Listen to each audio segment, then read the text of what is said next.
Let's get nasty on a Friday. It's a Fast Lane on 101 ESPN. Jamie Rivers, Carey Davis, and Andrew Marsham, Anthony Stalter.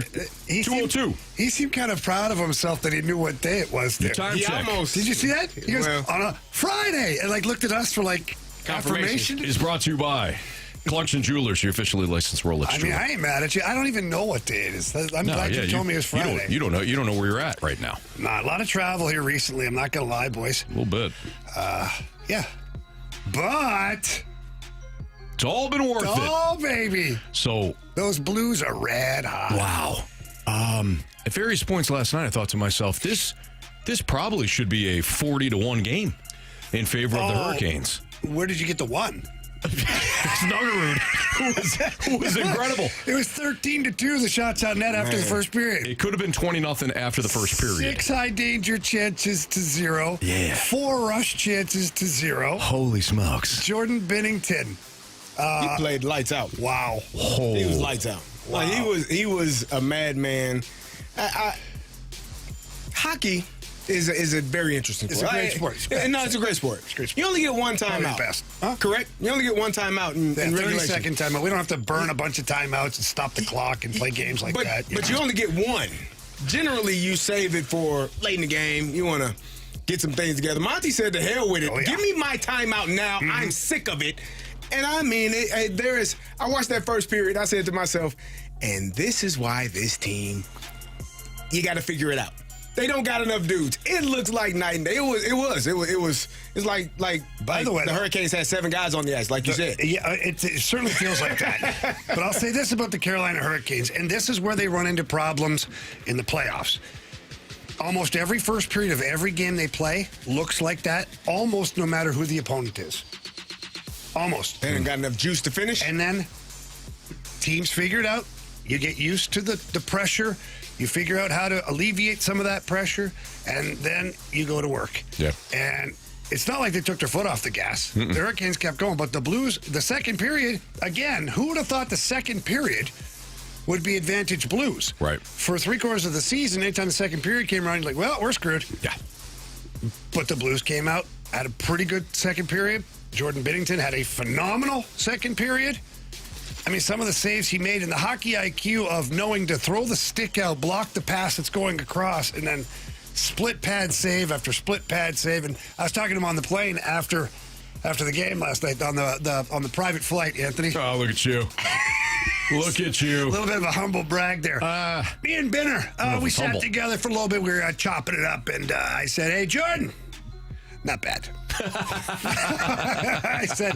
I actually said to him, I go, look, you know what's the most impressive thing? And I think I said on the broadcast last night is the most impressive part about the saves he was making. 1, the initial save. Incredible. But 2, he was in position for a second or third shot. He wasn't throwing himself 4 feet outside the net to make a play. He was going down into his save, whatever it was, split pad, glove save, blocker, whatever. But then he was ready for the next one. And I go, to me, that was the most impressive part, was even though you were selling out, you were still in control. And he said to me, he goes, Jamie, that's some of the greatest goalie analysis I've ever heard. I mean, that's what I heard. He said something. He said something. That's what you heard. But that's what I heard. Yeah. He was remarkable. He was just like turnover, save, turnover, save, turnover. I mean, it wasn't pretty hockey. Let's be honest. No. But watching Jordan Binnington last night, it was vintage 50. It was vintage Jordan Binnington. It was fun to watch. He had a couple of, he misplayed the puck the one time. You could almost tell he was kind of cautious. He's like, I don't know if I should be doing this. Really? And then still made the save. He was phenomenal. Which one? The one where Cam Fowler took it from him and did nothing with it? No, that one was part of, remember when I said turnover, save? That was part of the turnover, save process. Man. Fowler had a rough night. The first period, I think everybody turned the fuck over. Least. He did turn over. It was rough, man. Fowler on 2 of those were, Guys, can we just take a quick second? And we did talk about this before, but after watching last night, I think we need a minute. Let's spend 1 minute only. Just complimenting how far Logan Mailloux has come. He's been incredible. He's been playing awesome. top pair with Philip Broberg. And honestly, guys, I thought if the wheels are going to fall off of this thing, is going to be against Carolina. They're fast, they're big, they're talented, they're strong, all of these things. They're well coached. The same group of guys for almost 4 or 5 years now. A couple of new additions here and there, but not really. Yeah. You're in one. And after watching the first period, I was like, whoa, we're in one. But then Logan Mailloux and Philip Broberg end up being the 2 best defensemen we had. Mailloux is skating his way out of trouble. Good stick defensively, boxing out in front, not overextending himself. But then letting Philip Broberg do his thing. But by the way, Philip Broberg looks like the greatest defenseman to ever play in the NHL. I can't believe it. Andy and I are sitting there going, is that Philip Broberg or is that like Paul Coffey? He's like one of the greatest players ever in the NHL. And those two complement each other. And Logan Mailloux, and talking to him after the game, and he just said, I just feel good. He's like, when I'm playing as much as I'm playing, I don't have time to think. Yeah. It's like, hey, you're going again. Mailloux Broberg. Yeah, figure it out. That's the one thing that I said my whole career is, for a guy that I averaged probably 14 minutes a game over the course of my career, but the best hockey I ever played was when I averaged 20 minutes or higher a game. And so, because you're in a rhythm, you don't have time to think. Even if you make a mistake, you don't have time to dwell on it because you're right back out there again. You have a chance to make a difference. And right now, Logan Mailloux is proving to a lot of the people who were unhappy at the start of the season that give it some time. And I'm not saying he's figured it out perfectly yet, because the next week and a half could be rough again. Sure. But this is part of the process with a young defenseman, is you're going to have these peaks and valleys, but when they show you what they're capable of, you know it's there. And I think that's the greatest thing right now for Logan Mailloux, is he's shown not only himself and but his teammates and his coaching staff what he's capable of. What about Jimmy Snuggerud? Because Teach me how to snuggie. Was that a no-look shot, the first goal? It almost looked like he wasn't looking at the goal. He may have made the goalie think he was going to go into the corner, but, just ripped it. Yeah. And ripped it past him. It didn't look like he was actually looking where he was shooting. He really from wasn't. one of the angles. So Jimmy Snuggerud does this in pregame skate. He comes down the ice with no goalie in net, and he kind of does that little turn like he's heading towards the corner, and then and he uses a really flexible stick so that he doesn't really have to lean into it. Just a little flick of the wrist, and he gets a lot on it. And so watching him last night, he comes in, he finds ice, which is really difficult to do, because he goes left like and then he turns back up, finds ice, and then as Slavin, who, by the way, Slavin's one of the best defensive defensemen in the NHL. Yeah. He waits for Slavin to cross over, and then when there's an opening between the legs, he no look right between the legs. Now, he wasn't exactly aiming for where he shot the puck. He was aiming on that side of the net, but what he was doing was he was aiming specifically through the wickets on Slavin so that it was a screen shot and a surprise shot, and it went in. Snuggie. It was pretty. A hell of a shot. Plus, it was a heads up play to get in position on the second goal Snuggie too. Last night. That'd be you, Jamie. How many did you get? 2. We stopped counting, man. Were you worried when he's on the ice with the empty net, Carey? We stopped counting. Game is over, man. What is he, a 3-pointer? Yeah. Come on, man. He got like 30 points now, 35? Body's cold at this point. Snuggerud, post-game on the chemistry that he's now developing with his line mates. We're just building it game by game, I think. Tomer's so skilled with the puck. He can make plays, and Holly's so quick. And they both win battles. It's important, especially against a team like this. So, I feel like that's where it's kind of developing from. He just sounds like a hockey player. Doesn't he? He is. He's through and through. And he's such the way, if I were to just say, hey, listen to this young man speak. If you want to know what a hockey player sounds like, just listen to him. Like the way his tone, he's from Minnesota, his accent. that's why. There you go. Like the way he speaks. He's almost Canadian. He's almost Canadian. Yeah. Right? You want to listen to American Canadian-esque hockey player speak? You want to know what they sound like? Boom. Jimmy Snuggerud. But this is a kid who lives and breathes hockey. So his dad, Dave, played in the NHL for a number of years, and that doesn't necessarily make you a hockey player. But it usually makes you someone who understands the sport of hockey. Even if you don't go high as a player, you've been around the game. Sure. You can talk the game. And Snuggie, he's able to do that. And what's so fun is, you see these guys, and you're watching them mature and develop in front of your own eyes. And Andy and I have nothing to do with the development of these players. Nothing. But we're around them all the time. And so it's fun to see these guys. And now Snuggie's on the phone after the game. He's got his food, his salad, and he's talking. He looks all disheveled, and he's kind of giggling at the same time because Andy goes around every pregame skate and says, You got one tonight. You got one. The guys never remember who the heck he says it, but when he's right, like he's like, told you. Sure. And so Snuggy's like, looking at him laughing. It's just, there's a really good vibe around the group right now, but there's a really good vibe around the young guys specifically. And that doesn't necessarily mean that you have to be winning hockey games, but it sure helps when you are. Yeah, no doubt. I can't imagine what it's been like, what it was like before. Oh, let me tell you. Well, you actually said, and so did Joe Vitale. I mean, it was rightfully a morgue. It's tough. Right before the deadline and right after. It's tough. And when the guys are losing a lot, like we've been down that road a few times in the last, 6-7 years, and it's tough. So it's nice to see these guys, wherever they end up, who knows? It's nice to see that they're having a moment right now in this season that they'll be able to look back on and say, that was some pretty good times. Absolutely. Where it goes, I don't know. Well, a lot of people want the organic tank to continue. This team right now, they're so close to being the second worst team in the West, but they're also very close to being in that final wild card spot. And with the way that they're playing right now, they're playing really good hockey. This is the best hockey that we've seen all season long. So that leads me to my next point. Blues. Don't smoke. Never mind. Mic drop. Did you answer the "you up" text last night like Marsh did? I got one. Marsh got one. Literally texted it to our group. Took a screenshot of it. I got it. It had the Blues logo right there, and then it just one text, simple: "You up." I got it. Yep. Did you probably get it again tonight? Not did you get good it? for you. Did you answer it? Oh, actually, I actually didn't answer the That's a you lie. up text. That's a lie. No, I'll show you my phone. I'm right like now. Doug Armstrong. Show me your phone. I'm going through all the phones and emails around here. Show me your phone. Except Doug's not going to do the old screen share like good old Mike Babcock. Oh, no. Yeah, that whole deal. Hey, let's have a look here in front of the group. What you look up on your phone there. It tells me what kind of individual you are. Yeah, let's not. Well, Mike, let's look at your phone. Yeah. All right, it's Fast Lane on 101 ESPN. We're going to go through our local basketball watch. 3 local teams in action or were in action today following Mizzou's loss yesterday. SLU was in big-time trouble at the half. We'll update you how they finished, give you an update as well in Illinois, and also talk about those Missouri State Bears who were in action. It's all next on 101 ESPN.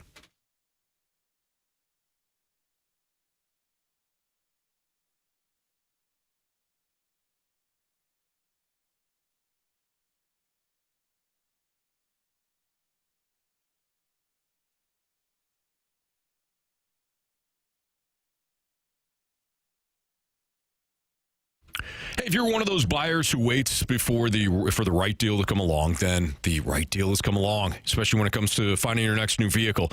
At Auto Centers Nissan, throughout the month of March, they're making a serious move, and you don't want to be a buyer that hesitates because right now, on select new Nissan models, buyers can get 0 payments for 6 months, 0 money down, and 0% APR for 60 months. That's the current deal on select new Nissan models.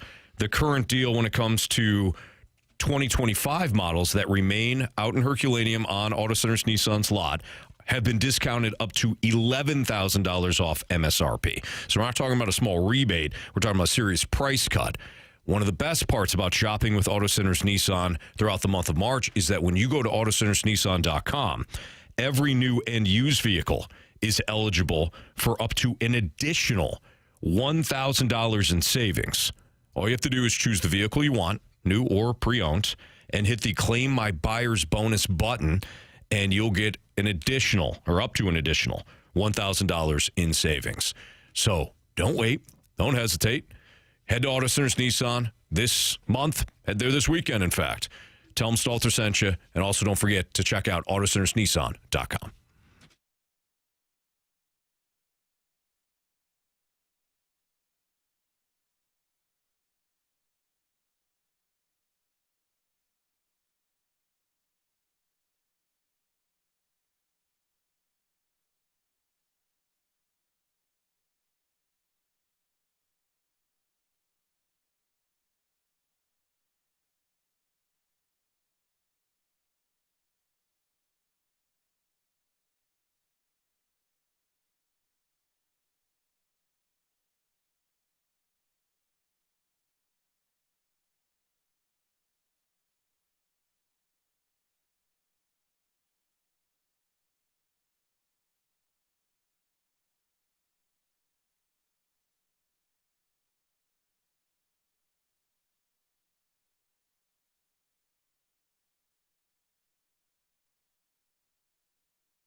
It's the Fast Lane on 101 ESPN. 3 local college basketball teams were either in action earlier today or are currently in action. We'll give you the update right now. Still in the first half with about just under 6 minutes remaining. Illinois, Carey's Fighting Illini up 28-22 on Wisconsin in the Big Ten tournament.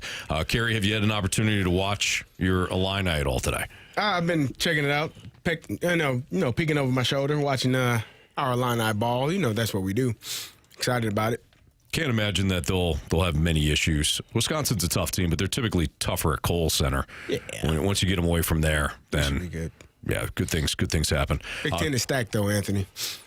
Big Ten is very stacked. Yeah. Well, at halftime today of the George Washington SLU matchup, I texted you guys. I said, "Man, SLU's getting worked." Mm-hmm. A couple other people texted me like, "What's going on with SLU?" And my fear was that maybe they had peaked a little too soon. Now, there's nothing you can do about that, of course. You got to play your game, and SLU was rolling up until that Dayton game.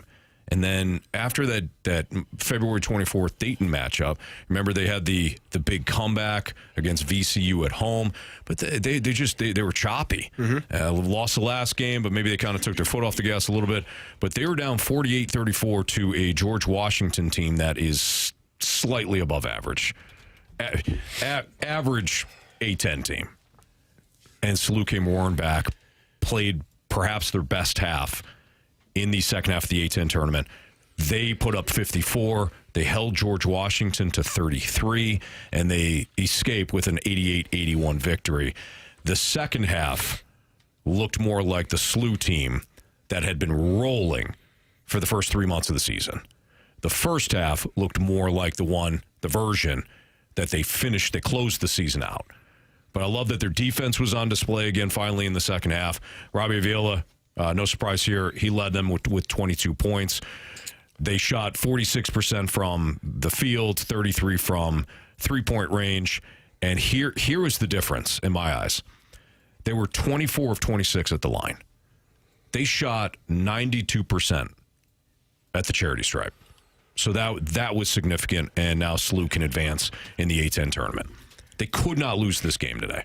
No, not at all. I think SLU, one of the issues I think it was Dayton or one of the other losses they had earlier this year, when they turn the ball over a lot, they tend to – they're a team that is going to score – it was Dayton. It was Dayton. They're a team that's going to score 85 to 90 points a game, but when you're turning the ball over and you're missing on those possessions – your scoring, your ability to score those points is negated. So if they take care of the basketball, they actually have a better chance of winning those games and being the proficient offense that they are. But when they're turning it over, and today they only had 10 or 11 turnovers, which is not a lot in comparison to, if you're turning it over 17, 18, 19, 20 times, sure, you're losing out on all of those possessions. And I think that what they do best, obviously, is score. And so if you're turning the ball over, you're not going to get those opportunities to do that. So good on SLU. Who, when you looked at it, if you checked out Joe Lenardi, who we've been following here with the way he projects what the bracket could be, if you followed him before the SLU game, Joe Lenardi had SLU as the 10 seed taking on number 7 St. Mary's. But again, that was before SLU won and advanced in the A-10 tournament. Obviously, things are going to change. As for Illinois, who, again, lead by 5 right now in the first half, as the first half is starting to dwindle down. Lenardi had Illinois as the 3 seed taking on number 14 seeded North Dakota State this morning. If you go over to Mizzou, because we're wondering how Mizzou would be impacted after they lost yesterday to Kentucky, Joe Lenardi of ESPN had Mizzou as one of the last 4 teams in, meaning that they would be that 11 seed that would take on VCU in one of the play-in games for an opportunity, at least in Joe's bracket, to take on number 6 Louisville in the first round of the NCAA tournament. So at the very least, Mizzou among the last 4 in, according to Joe Lenardi. But we're going to have to wait to see how the rest of the tournaments play out, and then, of course, see if they punch their ticket for Selection Sunday. Do you guys think that Mizzou will hang on to a spot? Or are you doubtful? I don't know. I got some suggestions later on. I know we got a topic to talk about it, but I do think they put themselves in a difficult situation. But it's also not solely on them. I mean, I think if you have other other programs that don't finish the way that most people think that they should, Mizzou could be on the outside looking in. So Sure. it's definitely going to be an interesting couple of days to see how all of these tournaments pan out. The Big Ten tournaments, those teams, unless you get a run by a team that is not supposed to be in the tournament, then that's not an issue. But some of these other conferences that you kind of look at and you say, okay, we'll see who is the conference champion of this tournament, because that could impact everyone else. Right. Missouri State, unfortunately, they fell today to Louisiana Tech, 69-66. They had trailed by 3 at the half and just couldn't muster up a small comeback in the second half. So their season is done. Michigan held on to a 71-67 win over Ohio State. And as of right now, Florida trying to hang on against Kentucky. They were up big at one point, but with about 2 minutes remaining, they're only up by 6 now. They lead Kentucky 64-58. As again, there's about 2 minutes remaining in that one. So we'll keep you updated on all the college basketball action, especially when it comes to Illinois, who lead by 3 right now over Ohio State. But as for the local teams, again, Missouri State loses. SLU storms back in the second half to knock off George Washington, and Mizzou will wait its fate after losing yesterday in the quarterfinal to Kentucky. They'll wait to see what happens with Selection Sunday on Sunday. By the way, with it being Selection Sunday this week, you could get signed up to play this year's Bracket Madness Pick'em Challenge. Register now to participate at 101ESPN.com. And once the bracket is out this Sunday night, you can fill out your bracket, completely free to enter. This year's top scorer will bring home a $250 Amazon gift card, as well as a 101 prize pack. You can see all the contest rules and get signed up to play in Bracket Madness now at 101ESPN.com. Bracket Madness is refreshed by Bud Light. Marsh's Vikings signed Kyler Murray right after we signed off yesterday. Stay hot. Well, one guy doesn't like it. We'll ask Marsh what he thinks about Murray and what's now left for J.J. McCarthy. We'll talk about it next on 101 ESPN.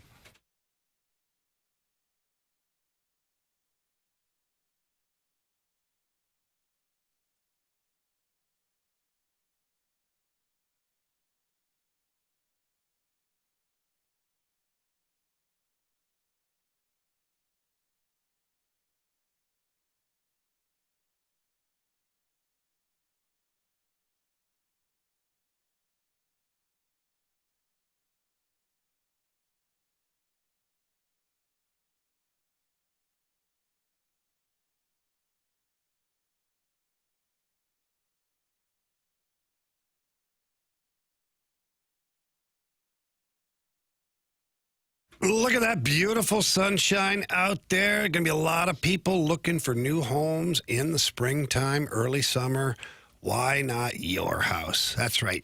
Talking to Gloria Liu not too long ago, we had lunch together, and she talked about people getting their homes on the market sooner than later because the market is going to be saturated with homes. Get ahead of that. Gloria Liu with Your Home Sold Guaranteed Realty. She understands the business. She's been in the business for well over 20 years in the St. Louis and St. Charles area and knows that if you get your home listed now, the odds are greater that, one, you'll sell your home, but you'll also get a lot more money. And that's where Gloria Liu really shows her expertise, is knowing what to price your home at. Some people price it way too high. They think they're impressing you. House sits on the market for a month or 2 or 3, and then people are wondering, what's wrong with that house? Don't do that to yourself. Talk to Gloria Liu. She'll price it accordingly, get you as much money as she can, but she gets you to the closing table. So please, if you're thinking of listing your home, call Gloria Liu today. Tell her Jamie Rivers sent you in. Her number's 314-325-6888. That's 314-325-6888. Or you can always visit GloriaHasTheBuyers.com.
101 ESPN Sports Center.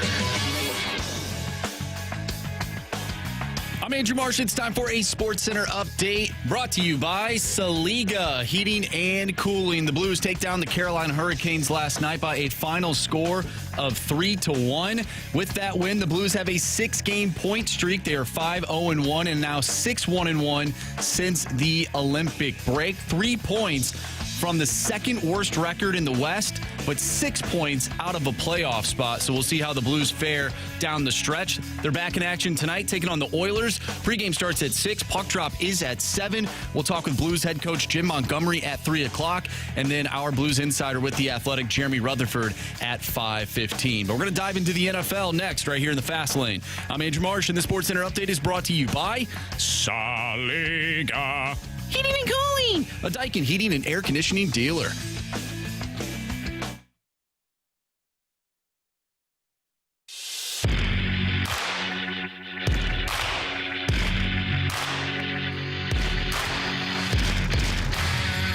Ever since I started playing tackle football, I was 7 years old. Genuine fandom. Ran deep, Vikings gear through and through. A lot of purple in my household.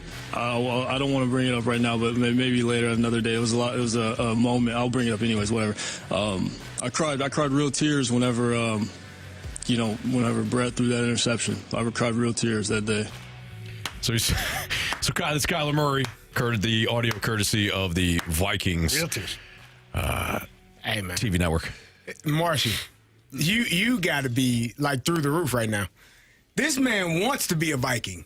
I mean, he wants to be. He cried real tears. He was a fan before you were, right? It's true. You know what I mean? He was a fan of the Vikings before you were, and we know you got the Viking gear on. Yeah. You're the biggest Viking fan I know. I don't know many of y'all, but you are the biggest one that I do know. Great people. You know what I mean?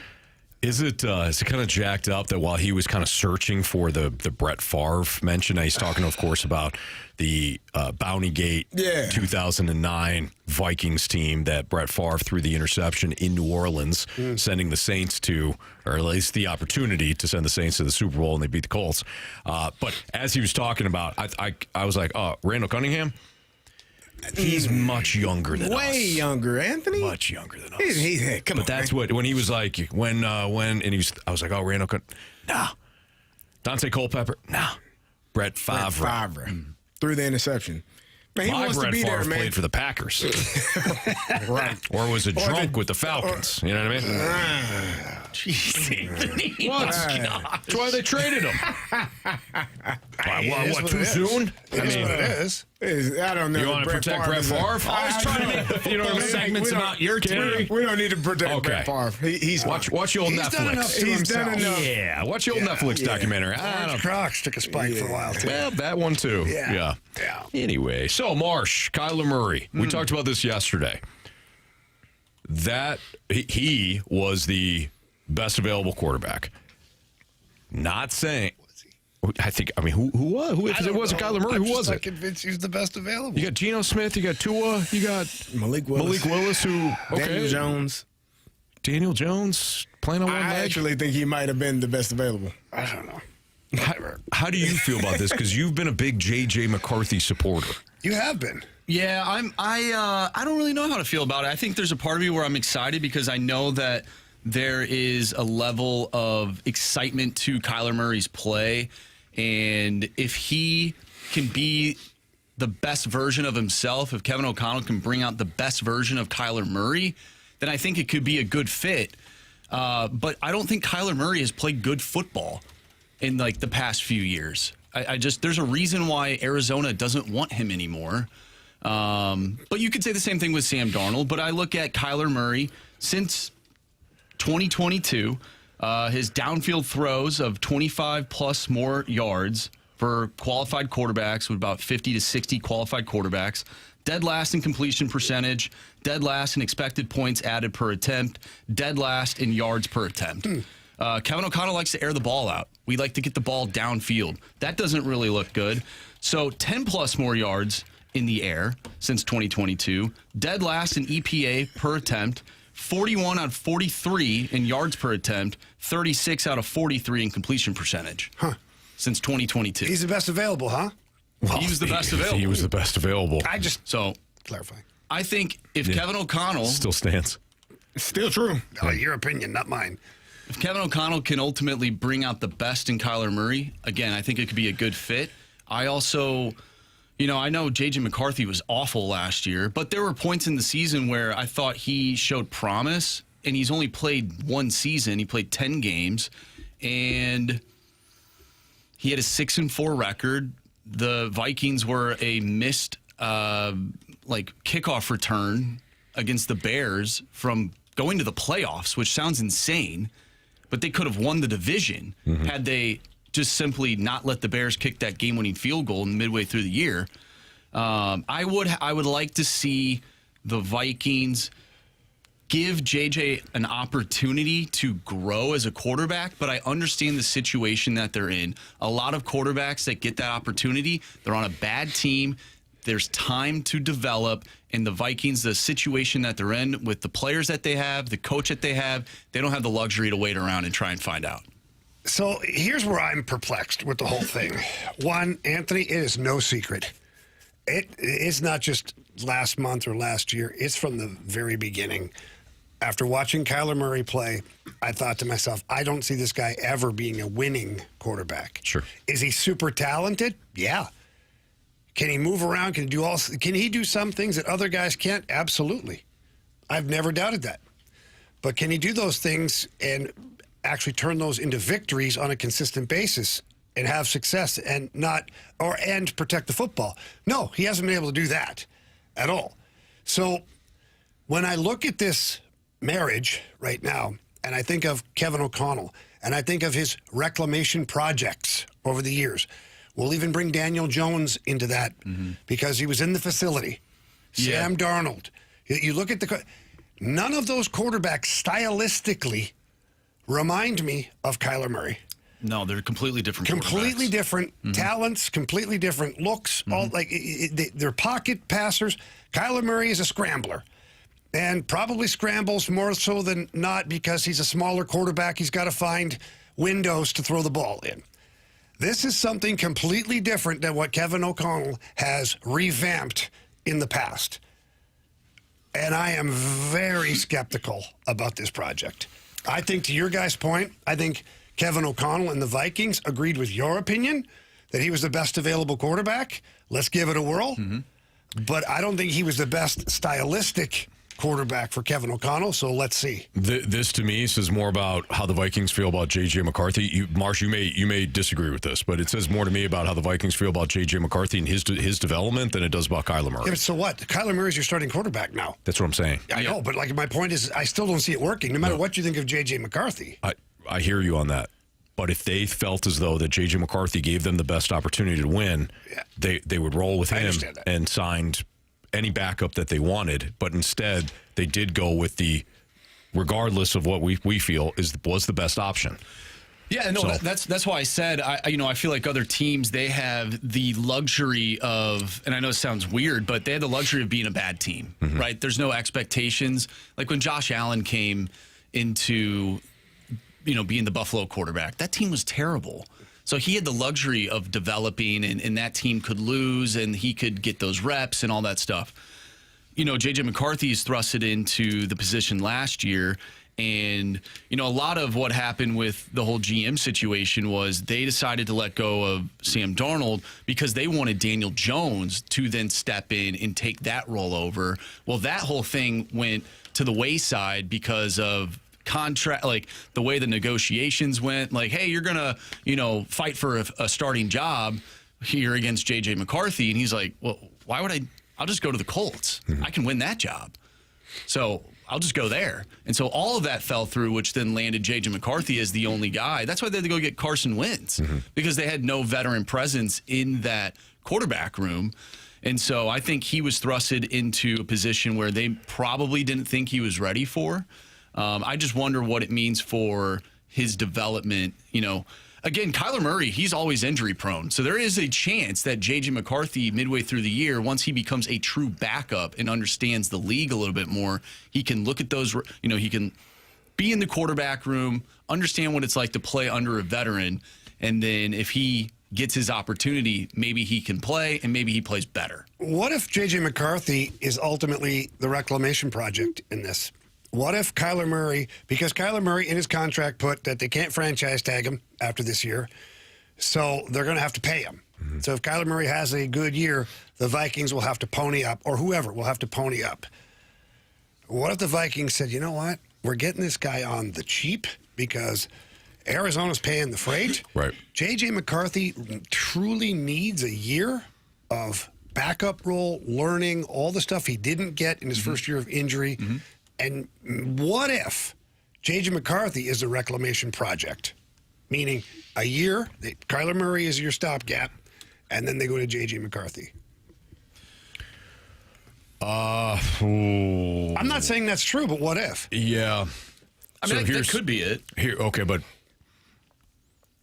let's play this out, right? Exactly how it happened. He got hurt, rookie year. Mm-hmm. Sam Darnold balled out, went to the playoffs. They handed him the job in year 2, which understandably, they drafted him to be the franchise quarterback. So they handed him the job. Gets to week 2. I think they stepped on his foot in the locker room, said he was hurt. Oh, wow, Anthony. Kept him out. He was hurt, Anthony. Kept him out. He comes back. He had 1 or 2 decent games. The Dallas game, I think, was probably his best game. Yeah, he looked good against Dallas, yeah. Get to the offseason, and they still sign Kyler Murray. So now we're looking at it. Unless Murray gets hurt, you're going into year 4, where McCarthy really hasn't played much. I think I think the writing's on the wall. I think the writing is on the wall for J.J. McCarthy as well. If they felt confident in anything he did last year, he played the entire season minus some games here or there due to injury, allegedly. And so I think if he played the whole damn game, and then they said he was hurt with a high ankle sprain and was going to miss 4 weeks. They didn't even. One thing we know they about just Kevin said O'Connell, it was 4 weeks. He'll roll a hurt QB out there. He will. Carson Wentz, he didn't give a damn about him. He's done forever. So maybe. For me, watching J.J. McCarthy, I think they saw something or didn't see what they needed to see, and this is why they've gone in this direction. I want to give y'all some numbers. I'll give you 2 players, a blind quarterback comparison. Ooh. All right? You have a what?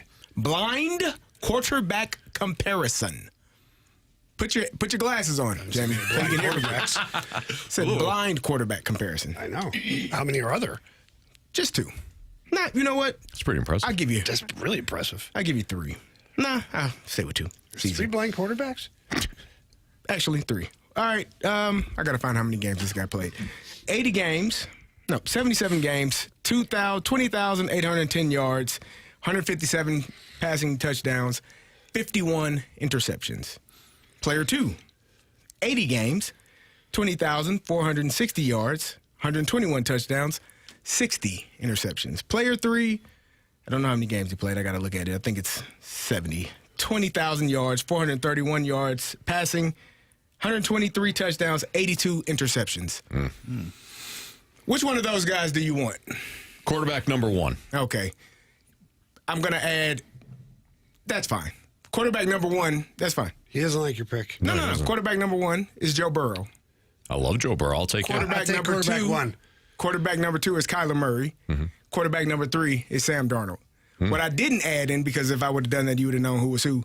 32 rushing touchdowns for quarterback number 2. Mm-hmm. So when you add in total touchdowns for each player, I believe Kyler Murray has as many, or just about the same amount as Joe Burrow does. So what you're saying is Kyler Murray is probably better than I think people give him credit better for. Than Joe Burrow is what you're saying. No, I didn't say he was better than Joe Burrow, but I did not say he wasn't better than Sam Darnold. The production for Kyler Murray is more similar than you would think. Correct. To Burrow based on the counting numbers. More similar to an elite level quarterback than some people would think. Well, then why has he not been in? And Sam Darnold has played 100 games. But then why is it not translated? There's many factors. It's not Plays on a terrible team. to Or he start did. there. That would be my main concern. He hasn't. Who has been his number one receiver? He had Hollywood Brown. He had an older DeAndre Hopkins, who was not older, And that but he was- wasn't. That was Yeah. 4 or 5 years ago. Well, they were good, though. They were good together, but that wasn't the best version, in my opinion, of DeAndre Hopkins. I don't know who his best receiver that he's thrown to in his career. Christian Kirk, maybe. Trey McBride when Murray's been healthy. When he's healthy. But McBride That's hasn't the last been few there. years, and that's a Yeah. tight end. Yeah. So for me, what I would say is you pair him up with a true number one receiver. Some would say the best in the game. You might see an elite level of Kyler Murray, and I think that's why they went out and got him, and why they are saying to J.J. McCarthy, sorry, not sorry, brother. Well, I think the bigger advantage for Murray going from Arizona to Minnesota is that he'll have a defense. That helps as well. You know, the overall team helps. If Murray stayed healthy last year and threw to Trey McBride and Michael Wilson, that would have been just fine. The defense for Arizona was atrocious. And I don't have the numbers in front of me, so maybe I shouldn't misspeak, but I can't remember a time where Arizona's defense has been worth a spit or since Murray was drafted number one overall. He'll have a good defense, an aggressive one in Minnesota. So I guess what we're saying is Marshy, Super Bowl champs, baby. Yeah. Yeah, man. We'll see. Put your money on the Vikings. Yeah. Okay. That's all I needed to hear. All right, what's trending? Speaking of Marsh, he has what's trending for you next on 101 ESPN.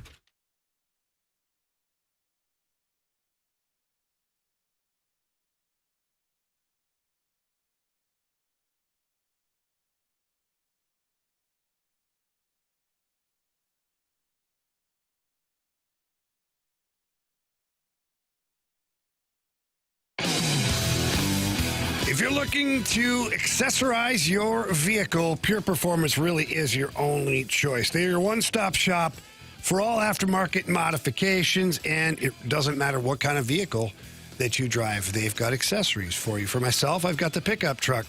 I've had several things done over at Pure Performance. Add a little lift to the truck, tonneau cover, running boards, tinted windows. And every time I pick up my truck, I am absolutely thrilled at what I see. And they have accessories for everything, by the way. Jeeps, Broncos, minivan, SUV, a car. No matter what you're driving, they've got you covered. But to really get an idea what's going on, you got to stop by the showroom. It's 25,000 square feet, full of everything that you can imagine. So many great accessories and modifications available. And when it comes to tires, Pure Performance, they've got everything you need there. Not just the big, oversized off-road tires. They've got tires for every single vehicle on the road. And they've got a full-service garage. So no matter what your need is, if you get some accessories done, great. Tires, great. Oil change, can do it. Tune-up, can do it. You name it, they can handle it over at Pure Performance. So please stop by, ask for Shelby, tell her Jamie Rivers sent you in. And if you can't get there in person, get there online. Visit pureperformance.com. That's pure, P-U-R, performance.com.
news in the sports world. What in the wide, wide world of sports is going on here? Here's what's trending.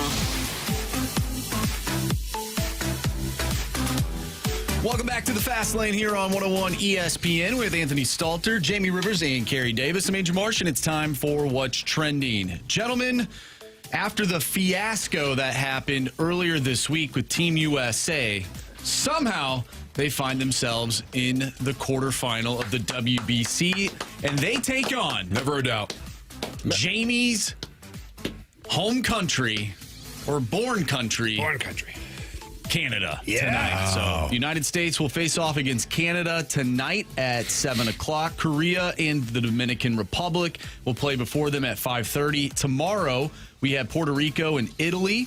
Italy's been playing good ball as of recent. And then Venezuela will take on Japan at 8 o'clock tomorrow night. So when you look at these matchups, and we know how the United States has operated so far in this tournament, how far do you see the United States going? It's over now, man. Next game's done. What? Yeah, the hockey team thought that too, didn't they, Ant? Yeah, they did. I mean, Yeah. Just watch. Hockey's Canada's sport. USA won that one. We're going to take away your dreams now with baseball. man, that's awful. I mean, Italy already did that. I mean, how hard can it be? Your damn manager doesn't even know the rules. I mean, my God, how embarrassing. He said he He actually knew what he doubled meant. down and he was wrong twice. he messed up. He was wrong I knew twice. we had 2 wins. Yeah. It's 3. It's three. Holy, stay hot, Mark. I like Mark DeRosa a lot, but just stop. Stop talking. Yep. Yeah, or don't refer to like numbers or like Facts. Yeah. Oh, they got a good team. We're having fun here. Be like us in the fast lane. Just completely avoid stats and facts. Yeah. How far do I think they'll go? Look. We knew going in that pitching was going to be limited for old U.S. of A. So with that Why does the said, U.S. not care about they're going to win it all. Why do they not care? They do. They don't. Every time they do this WBC thing, some guys are in, some guys aren't. Pitchers show up, they leave. They don't care. Well, I mean, come on. They just take nostalgic players. We have just American-born. because. We have American-born players that are playing elsewhere. Let's start there. Imagine that. They don't even want to play for USA. There's a problem there. Stop it. Nah, it's too tough to get on that team, probably. Is it? Really? It's tough to Yeah. play on a team that loses to Italy, Superstars. huh? Okay. Italy's good. Italy is good. Are they? I mean, they waxed the United States and Mexico back to back. What's your problem? I don't know. I'm just disappointed that the United States can't take anything seriously when it comes to baseball. It's supposed to be like America's pastime. It's almost more like America's last time that you're done with this. We're done. Watch this. We're done. That was good. Didn't even make sense. What are you giving credit for? Didn't make sense. America's last time? What does that mean? It rhymed. Hell, I thought it was funny. Where are you from? America, Jack. That's what I thought. Yeah. I'll tell you what, though, at 10 o'clock tomorrow, or at 10 o'clock tonight, Jamie will be supporting the red, white, and blue. Yeah, he will. Oh, you know how he Will I? He flips and Oh, flops. yeah. We'll get a text. Yeah. Oh, my home country won. Yeah. Look at us. Be wearing his American Speedo. The Freedom Bird. The Freedom Bird. You guys think Japan ends up winning again? I think the U.S. will win. If the U.S. doesn't win, it'll be the Dominican Republic. I love the passion that these players play with.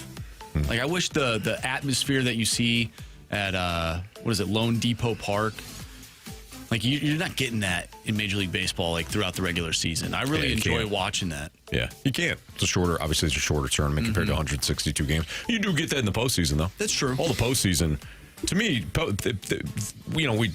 we tend to complain about where baseball is and all that, but not Carey. But when it comes to, Well, you did say baseball sucks. you did. Well, it does suck when you look at how. See, he doesn't believe.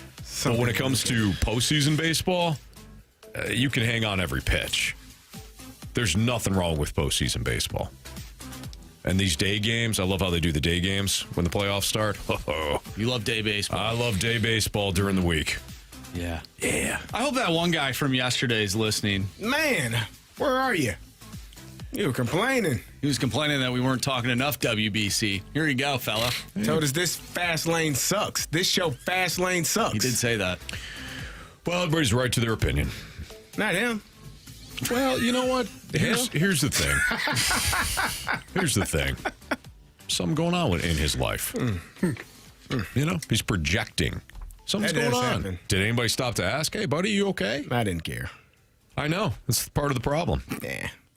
Sometimes if you come respectfully, people will respond respectfully. Yeah, maybe. Disrespect gets met where it's at. You know what I mean? I do. Yeah. Jim Montgomery, Blues head coach, next on 101 ESPN.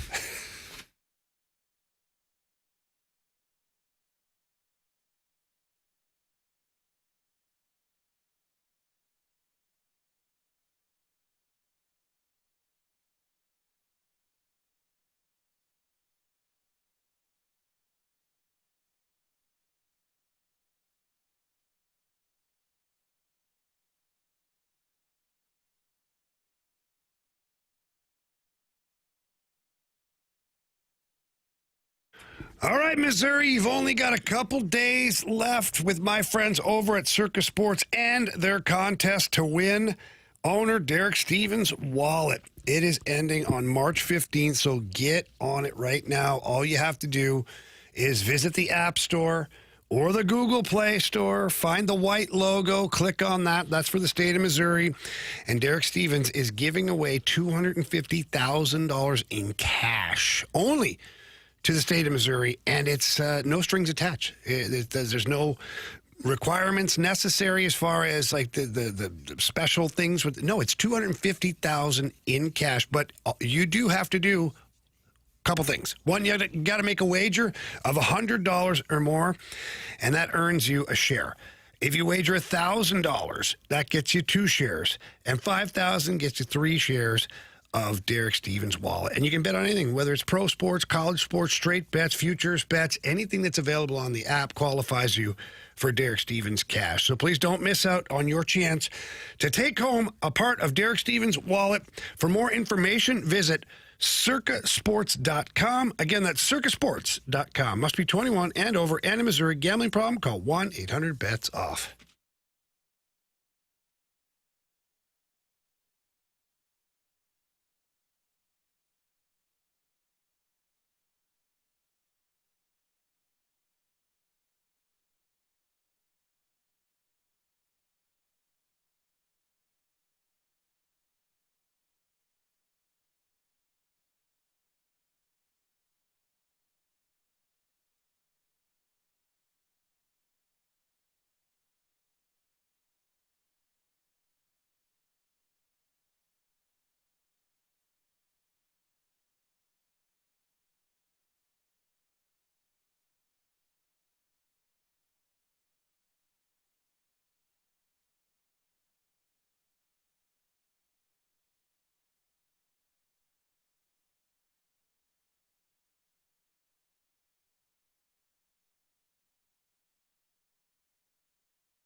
Talking puck with the head coach of your St. Louis Blues, Jim Montgomery. Coach Monty is presented by Fisher Window and Door Store, offering quality American-made Marvin windows and doors. Visit their showrooms in Brentwood and East Alton, Illinois.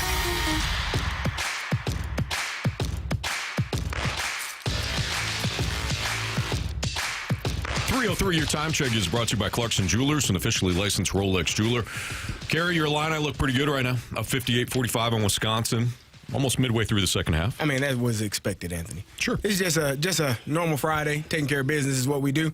You see, I got my Illini gear on. I do, yeah. We're ready to roll, man. I thought about wearing my CMU Flying C, but Are they in the tournament? apparently not. Why not? I don't know. Apparently not all MAC teams Are make they it. in any tournament? No, sir. NIT. No, sir. What's the other tournament they have? Do they still CBI. have that? CBI. Yeah. Remember that one? Yeah. They- No. Central Michigan, no. They're not in that one either. We're Do they we're have a rebuilding. basketball team? They do. Okay. Yes, the Cameron women's went team there. is very good. At least they won more games than they've lost. There you go. But the Women's men's, team beat the men's team? They're not the probably. Okay. I don't know. Maybe. Who's to say? You just don't know. You never know. Whatever, Doug. It's Fastlane on 101 ESPN. Carey Davis, Jamie Rivers, Anthony Stalter. Let's head to the Collier and Thompson phone line. We're joined by our guy, Jim Montgomery, head coach of your St. Louis Blues. Coach, how are you today? Monty's good, you know. Getting ready to play the Oilers in the Lou. Absolutely. Coach, can you talk in third person from here on out? I love it. I love when people do it. You should talk like that in your next press conference. Just say, Monty's great. He's doing great. See how they respond. Yeah, always kind of like Putty and Seinfeld, right? Always talking to third person. Absolutely. You stole my Jesus fish. Coach, I think Jordan Binnington should be allowed to talk in the third person after last night's performance. What do you think? Wow, incredible. You know, you're in the game, and, you know, the only reason you're in the game is because of him, and then Snuggerud did his thing, and at the end of the game, you're like, you know, like, geez, we played well, and we did play a smart game in a tough road building. But man, you watch the game back? Did he make so many spectacular saves? Coach, that first period, you know, we talked about a little bit last night, but like Carolina, and they do this to a lot of opponents. They're all over you in the first period. They smother you with their forecheck, their neutral zone. They cause turnovers. As you're going into the locker room with a group that only had 2 shots on net at that point, Jordan Binnington had made some great saves. You know, how do you address the group at that point without them feeling not defeated, but oh my God, like they were under siege? Yeah, we were, but you always try and give your team what you got to do better. And what we had to do better is we had to win wall battles. Defensemen need to move pucks on first touch. And we needed people slashing to support the puck. Once we did that, now we started getting opportunities, and we started getting some ozone time. Not as much as them, but it became a more balanced game. And the second thing you do is you sell the team on the positive. And after we called the timeout, the shots were 2-1. So, it was a positive, territorially, we still weren't at the same level as them at the time. Coach, that's where I wanted to go. Before the period ended, you saw enough and called a timeout. Now, I'm not a lip reader, but I've seen that look on plenty of coaches in my lifetime. What were you telling your team at that point that you had to burn a timeout that early to kind of regroup them and get them ready to roll? Well, they just hit the post, and Binner just made 2 previous good saves to that. And I felt if we gave up another one here, it could be 4 real quick. So I called the timeout, and I just said, we're not giving ourselves a fair chance.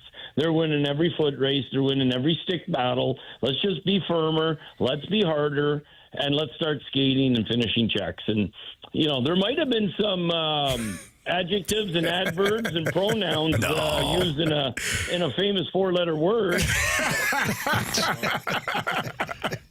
Monty was upset.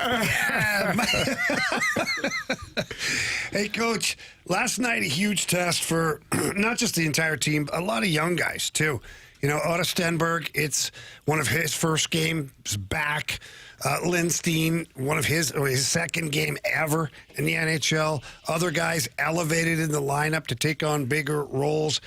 When the final buzzer went and you had a chance to kind of sit back and reflect on things, how do you feel your young guys did last night? Because it's one of the hardest buildings, and they're easily one of the top 5 teams in the NHL. You know what you're going to get. They don't disappoint you in their effort, in how hard they play. Their identity is evident from the first minute through the 60th minute. I really love so much of the growth we saw from so many different people. For Lidstein to play the way he did. Jeff Finley takes the couple of big draws down the stretch with the pulled goalie. He has a great stick, makes a great poised play, him and Tarasenko on the empty net goal. Not Tarasenko, but Torpachenko. There was other players, like you're starting to see Jimmy Snuggerud. It's just like wherever I play now, I'm going to score. You guys got to know who I am, because if you don't, I'm going to put 2 on you, not just 1. I was about to fire off the breaking news sounder if Tarasenko was back. You would have broke some news for us, Coach. Talking to Coach Jim Montgomery here in the Fast Lane on 101 ESPN. With Snuggerud specifically, I mean, the moves that he made last night, I mean, this is a young player, but do you ever watch him either in practice or games and think that you got kind of an old soul here because of the way he plays? He almost plays like he's been a veteran of 10 years. Well, yeah, his hockey IQ is really elevated, and he finds those areas that goal scorers who score a lot and consistently do. Your Pasternaks, your different types of players like that, the Panarins. We've had a few here, and Shanahan and Hull and Rivers. The guy he probably reminds me the most of is probably Scotty Young. I don't want to go with 2 Hall of Famers for him right away. We'll go with Scott Young, who is a great Blue for a long time. Absolutely. Yeah, I think that comparison's a really good one, too. Good little shot. Scott Young had that sneaky shot as well. A lot of great things from Snuggy up front. But, we talked a little bit yesterday about Logan Mailloux, and I was curious last night as to how it was going to go. I mean, two reasons. One, Broby, we know how good he's played and what the ceiling is for him. He's an elite defenseman. But, every game there's new challenges for him, and the Carolina Hurricanes is certainly a big challenge. But the challenge was being partnered up with a young defenseman in Logan Mailloux, who recently playing very well, but you just don't know. Your thoughts about the pair throughout the game, because I'll tell you what, I was pretty damn impressed. I was really impressed too, Rivs. I mean, the way they handled their top line, and not only that, if they weren't facing the Aho line, they were facing their big heavy line, and they handled them physically. So we're really starting to see why our organization was so excited, and why the fans should be really excited for, that could be a pairing for us for at least a decade. And it's just like, fold your arms, watch them go. All right, Coach. So your team now, playing really good hockey. The record since the break has been phenomenal. You got this one tonight against the Oil. Then you've got 3 on the road up in Canada. The group finds itself 6 points out of a playoff spot, give or take games played here and there. Has the narrative changed at all? Are you guys just focused on one game at a time, or do you hear some of the guys starting to talk about reeling in some of these teams? Oh, I think there's a quiet belief and confidence in our group, and there's something about the month of March. I think we should call us the St. Louis Blues Spring Breakers, because this month of March in the last 2 years, I don't know if we've lost more than 2 games, and that's a month and a half worth of hockey games. Coach, I'm looking. You talked about Carolina's first line, but your first line has been playing outstanding. You spoke about Snuggerud. Dylan Holloway is a difference maker. What have you seen from him? He's playing at an elite level right now since he's been back from his injury. Yeah, he has. I mean, that line of 3 players, you have the puck possession centerman that can pass and handle a puck at high-end levels. You got the sniper in Snuggy, and then you got the guy that never stops working, that can score, that can skate at an elite level. But he comes up with loose pucks, and he gets pucks, and he gets them to the other 2, and then he goes to hard areas, or he lets his twisted wrister go. So when he was playing like that for us last year before the injury, we know how dynamic it made our team. We had 2 lines that were coming, and now we feel like if our lines continue to progress here, we can have 3 lines that can score. If we get to that level of confidence in all 3 lines, well, then you got to look out. Coach, we'll let you go, but I just want to let you know I've been watching some film, and I think tonight this McDavid and Draisaitl, I think we got to have bodies on those 2 guys. I don't know what you've seen on film. Well, I think they've got off to pretty lucky starts the first decade in the league. But you know what? We're going to unleash a defensive strategy on them that they haven't seen before. love it. Groundbreaking. Yeah, no doubt. Coach, we love having you on. Keep rolling, and we'll talk to you again next week. Cheers, man. Thanks for having me on. Take care. That's Coach Jim Montgomery. He's the best, man. He is. He's in a great mood today, and why wouldn't he be? The Blues have picked up points now in, 5 straight games. They're 6-1-1 since the Olympic break.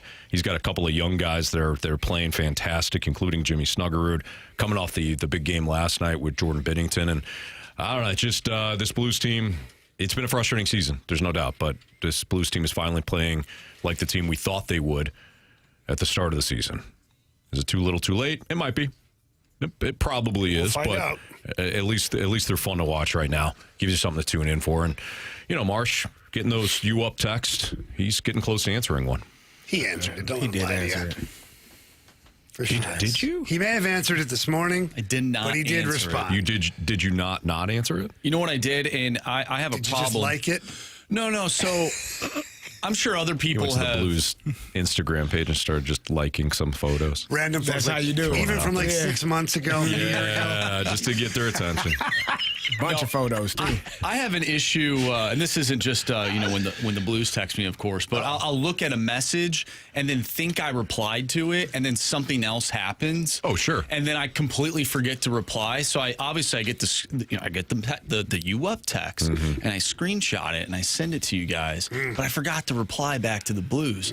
Sometimes I forget to do that with people, and then I feel bad, and I look through my phone. I'm like, oh my gosh, I forgot to text you back. The best ones are when you start the text, but you don't actually Don't even send it. finish. Oh, it is just sitting there. And it's just sitting there, and you're like, oh, sweet Mary, that's a problem. Done that terrible before. person. Yeah. Like a He phone never- call or he never answered me. something. Like, no, I did. I pull it up, and it's like still sitting there. Then I sorry. screenshot it and go, look, I actually. I'm so sorry. I'm not, Like, yeah, right. You just typed it I'm out. not a total piece of crap. The 314 text in the couch has already been prepared. Oh, my yeah. gosh. Yep. Marshy's We'll see couch. about that. Mercy blessing that couch till into the season. Different now. team, different year, Different time. different time. Different couch. Different but I couch. hope Different you couch. you can bless that one if you like.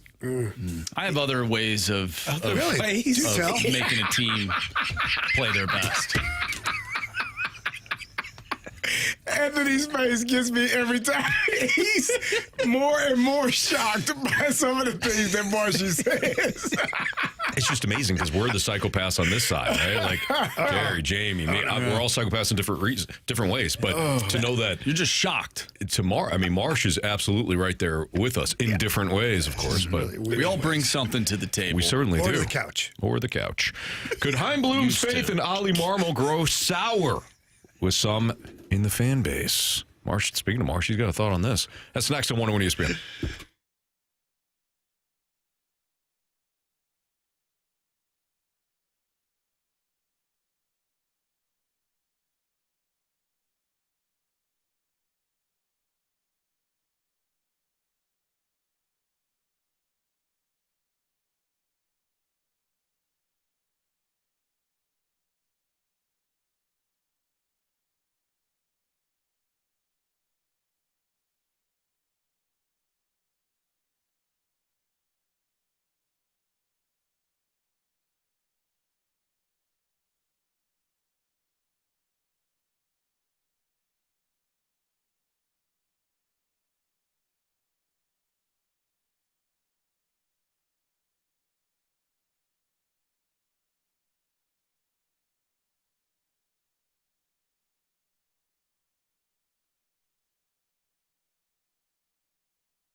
So, Marsh, you had a thought about Chaim Bloom, who, for the most part, Cardinals fans seem to like.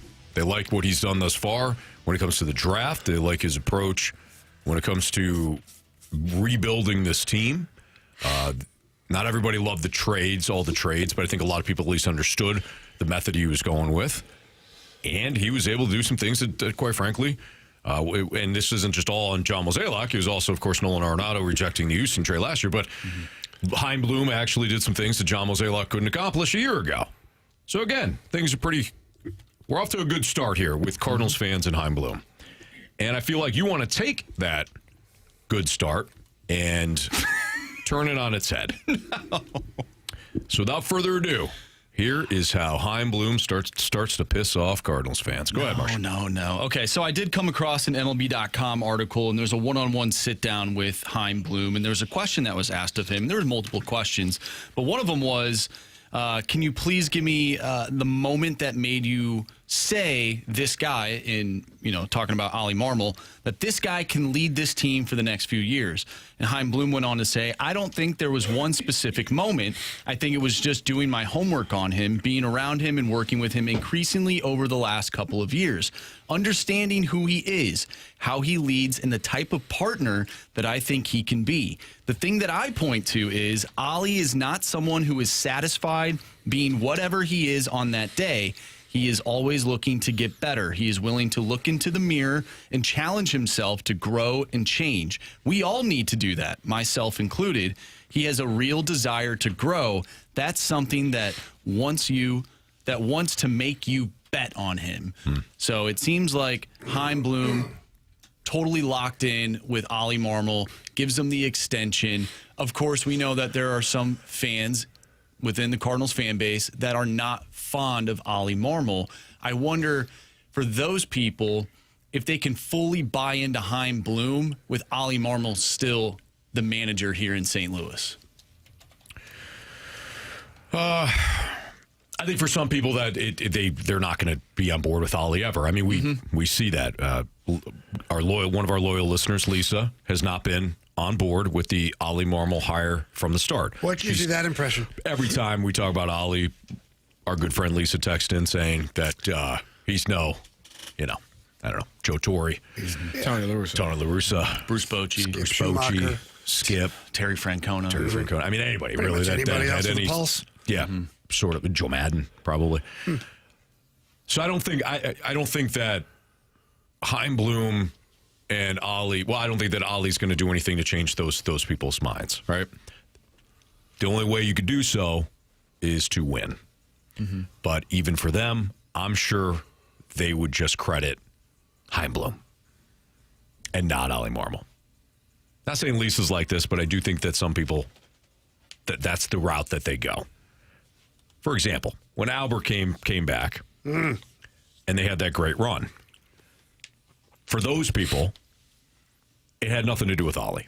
It had everything to do with Pujols and whoever else was playing great at the time, Goldschmidt. That was it. Yeah. And nothing to do with Oli. They're not going to give him any credit. No.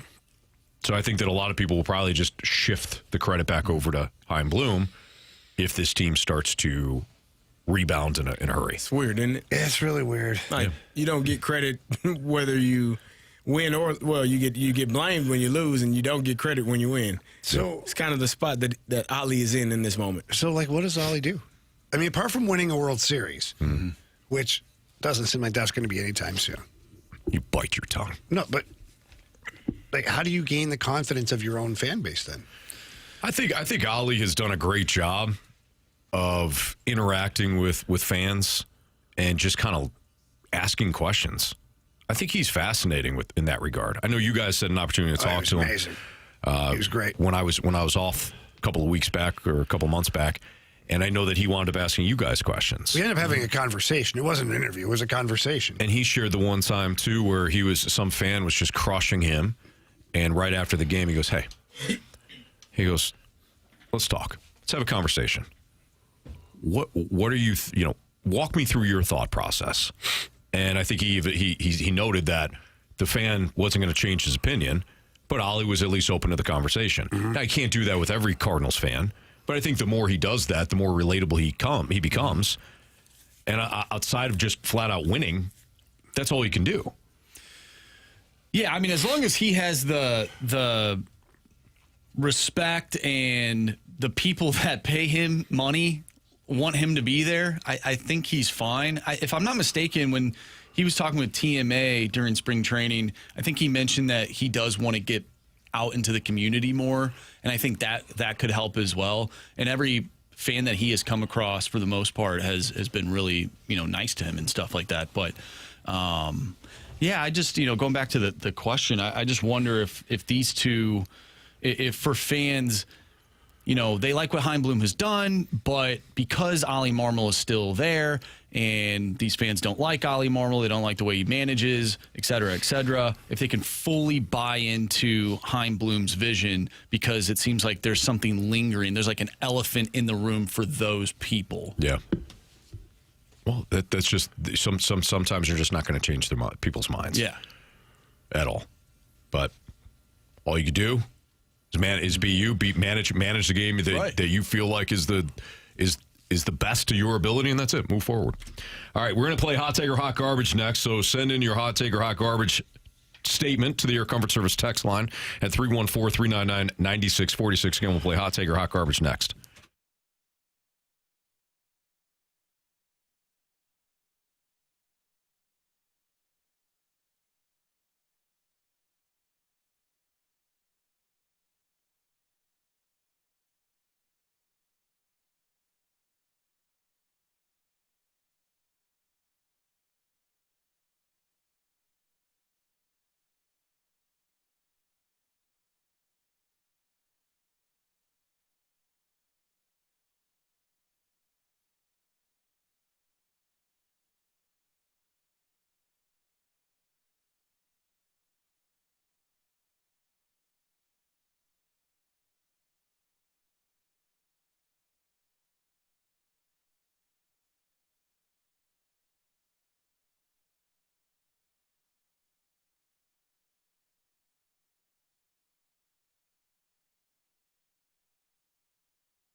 101 ESPN Sports Center.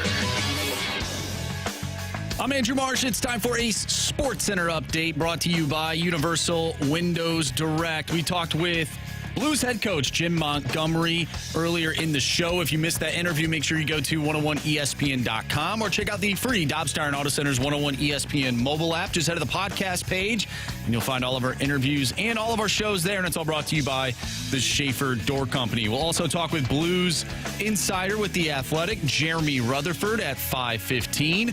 The Blues took down the Carolina Hurricanes last night by a final score of 3-1, and they'll take on the Edmonton Oilers tonight. You can listen to that game right here on 101 ESPN. Pregame starts at 6.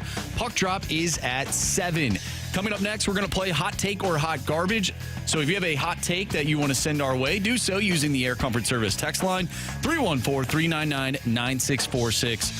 Hot Take or Hot Garbage is next. I'm Andrew Marsh, and the Sports Center update is brought to you by Universal Windows Direct. In the Air Comfort Service.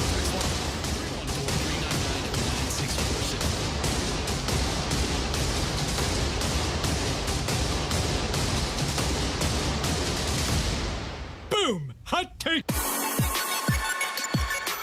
Time to play Hot Take or Hot Garbage here in the Fast Lane on 101 ESPN. Carey Davis, Jamie Rivers, Anthony Stalter. You got a hot take that you want to send in? Great. You can do so via the Air Comfort Service text line at 314-399-9646.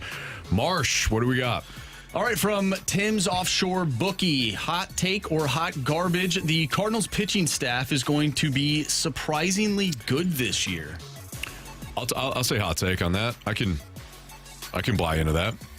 At the very least, they're going to be better than what they were a year ago.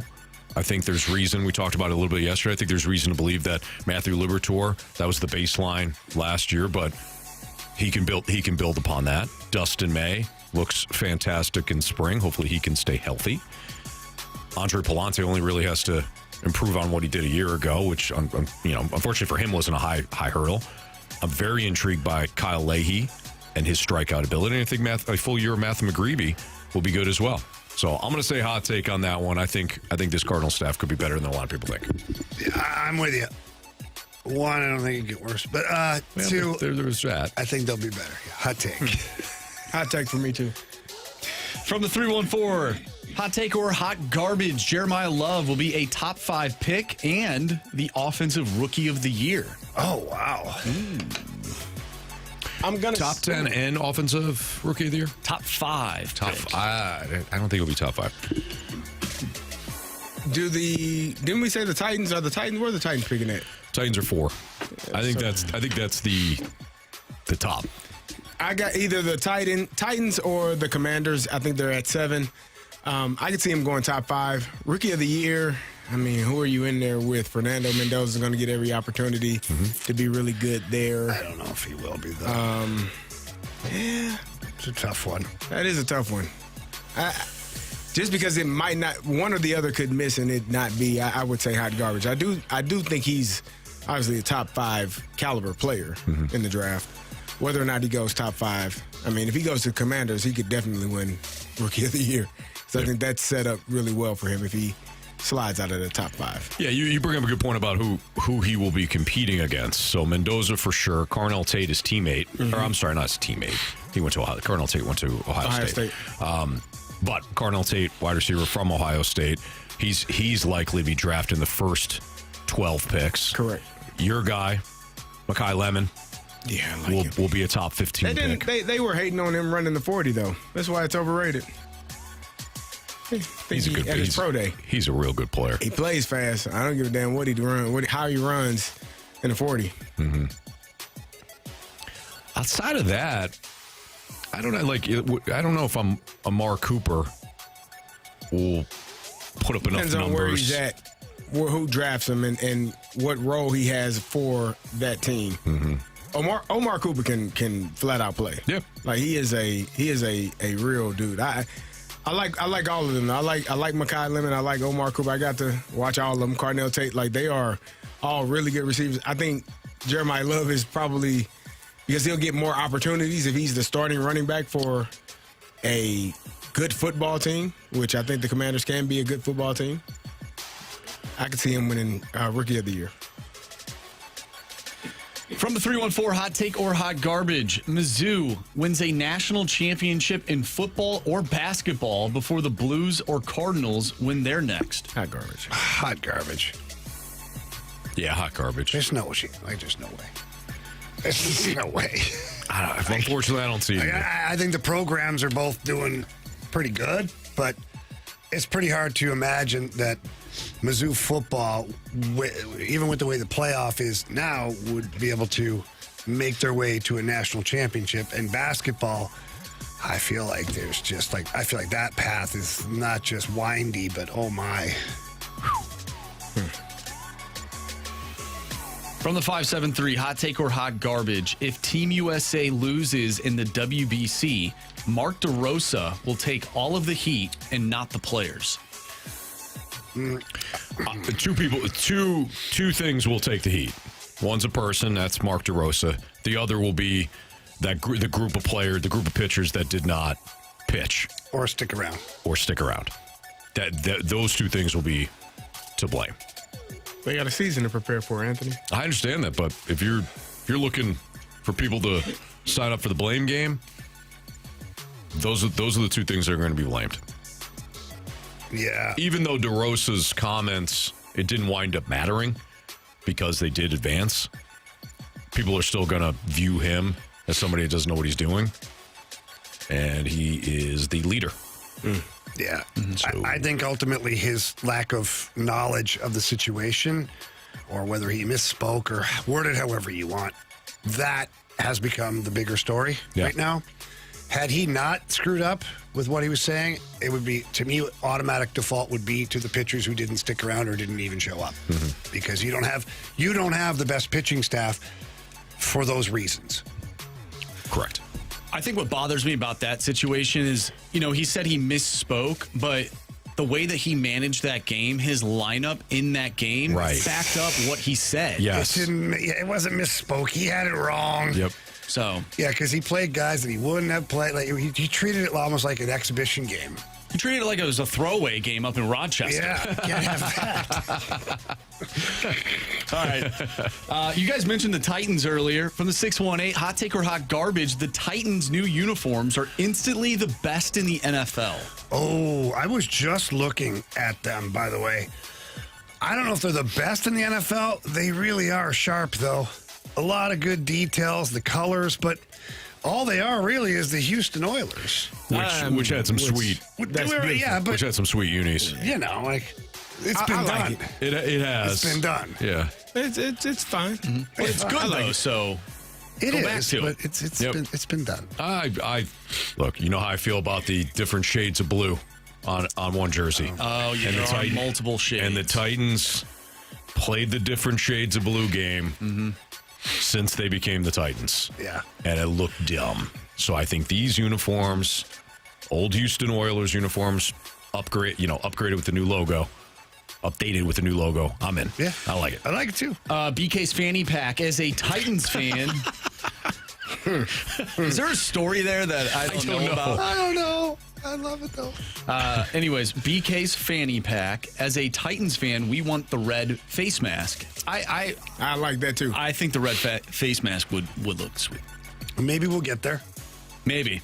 Teams usually fire up this version or 1.0, and then over the next handful of years, they tweak a couple of things. So maybe the red face mask comes back. Incoherent voice text says, it's nothing compared to those Bumblebee jerseys. Hey, Carey. Hey. You spelled your name wrong. Hey. Bumblebee jerseys. I didn't play in those. No. But, What cool. did you play any throwbacks? We did have the 75th anniversary, I believe, was the gold helmet. We had black jerseys with white numbers and white pants. Okay. Which I was cool with too. It's a little alternative uniform. You know what I mean? Yeah. Sure. Jamie gets it. Jamie likes those red jerseys that the Blues wear. His favorite. I don't think he does. He does. He's actually said quite the opposite. He has said to us, guys, I don't like those jerseys. I didn't like playing in them. I don't like looking at them. Quote Jamie Rivers. That is unfortunate. Who do you think has the worst uniforms in the NFL? And by the way, we are waiting for another team to release their new set of uniforms. So fast line it up. There's no doubt about it. We the do Falcons? have an answer here. 636 says it's because BK says he wears a fanny pack whenever he's out with his son Luca. Okay. Well, I mean, I could see how that would make sense. I mean, I Book bag not sufficient. yeah. Yeah, Well, it's a lot on the shoulders. You know? Is the can't fanny put- pack okay if, like, you're doing a day at Six Flags or Disney? It's never okay. Really? For a What about full-grown convenience? man. You got 3 kids. It's never okay. You got 3 kids. It's you got never okay. Binkies, I'm with- snacks. It's all never that. I'm with okay. Carey. Put the backpack on. Put a What backpack about on. like a shoulder strap? It's bag? never okay. What about like one of I'm those not sporty okay with ones? that either. What if it's a backpack like that? I've seen those. They're fine. The backpack, if it's a backpack that goes over your shoulders, What if it's just what a if one it's just strap? a one strap backpack? I mean, essentially, if you take that strap off from around your shoulders and put it around your waist, it's a fanny pack. Yeah, but it's way much different 'cause different. you It's have very your different. shoulder. Would you say prefer no. a satchel? I'm no. You want a rolling suitcase? I Carey? say for you and you have your children out, you can get a book bag, man. It's convenient, it's easy, goes over both shoulders, and you can carry that thing around like you need to. But What's if your you problem with if both you, shoulders? Because there's something about just one shoulder, just one thing. I don't know. Did you carry your book bag with both shoulders when you walk around? I do. Yeah, I do. I go. But in. I do have 2 straps on there, so if I chose to only use one, there is still 2 straps for 2. You know what I mean? Are you a one strap straps guy or a works. 2-strap guy? He's Jamie? a 2-strap guy. No, I'm a one shoulder guy. Yeah. Yeah. Part of the cool kids club. One shoulder. I don't think you should wear a fanny pack. That's just my personal opinion. I'm with you. You can do whatever you want to do. It's your life. I don't say I don't even own one. I can't say I wear one. So Yeah. You remember 21 Jump Street where Yes. he goes back and he has like the backpack and he's doing the one shoulder and they're like, Yeah. He's like, nah, this is cool. And everyone's like, what is this What guy is he doing? doing? He's like, what are all these people? Why are they double shouldered? Yeah. He does some other things too. Like, cool. Dude, not cool. Rolls up in his like Trans Am, Yeah. IROC or whatever. Yeah. He all of a sudden is not the popular one. No. It's It's the dork. it's super bad. Yeah. Oh, man. All right. Marsh, you good? Yeah, let's do one more here. Let's Gotta get do the one more. Yeah, let's get the water boy involved. Hot take or hot garbage? Either Tua or Kyler Murray find themselves in the playoffs next season. Hot take. Hot take, and it's going to be Kyler. And Tua. No, it's not going to be Tua. No, Carey. I hope one of these years we get to watch you and your Falcons make it to the playoffs. Yeah, me too. Like Been waiting a while. The enjoyment that will. Now you can't be like, oh, they're blowing in the playoffs. You can't be that guy. If they made the playoffs, I would be excited to watch them in the playoffs. Trust me. It's been 8 years. Has it been that long? Yeah. It's been a while. That's it, huh? Feels like yesterday. It does actually. Last time they had a winning record, last time they made the playoffs. You wonder why I'm so angry all the they time. had a winning record this year. No, they did not. They didn't finish 9-8. No. They Oh. finished 8-9. Damn it, man. Yeah. All right. What is Tom Stillman trying to tell us with some comments that he's made recently? We'll talk about it next on 101 ESPN.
last night on 101 ESPN. So Tom Stillman was on the Last Minute Blues podcast, and he discussed some things with our host. And one of the things that he discussed was the futures of Jordan Kyrou and Robert Thomas. So we'll let you hear the audio, then we'll dive into what maybe Tom Stillman's trying to tell us.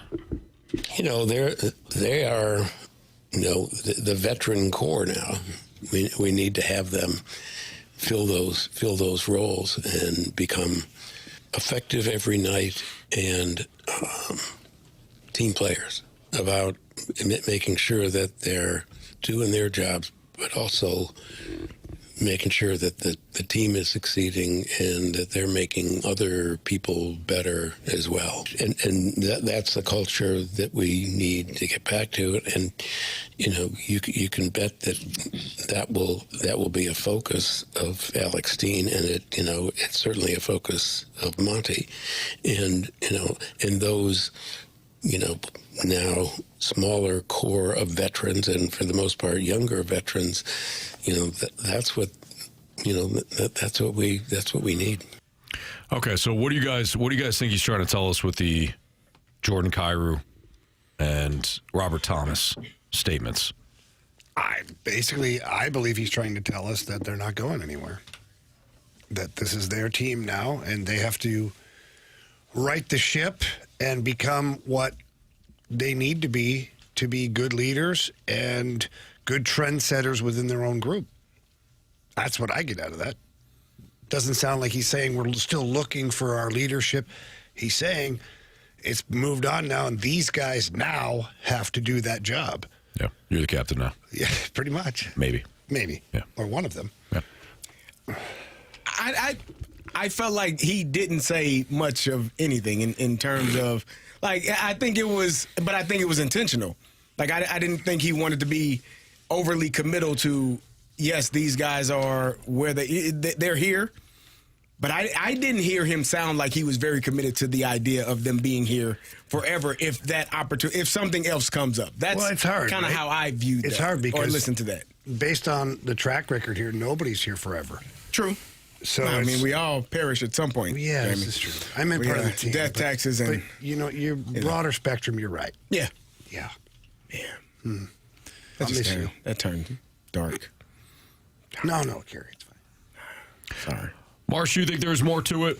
See, what I took away from that is, him mentioning basically, can these players get the most out of the other players? And I think you can make an argument, well, to this point, maybe they haven't.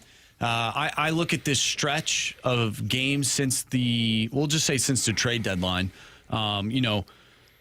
getting rid of Braden Shen, getting rid of Justin Falk, the older presence in the locker room, and now it is up to these guys to take care of the locker room and sort of push other players to become better players.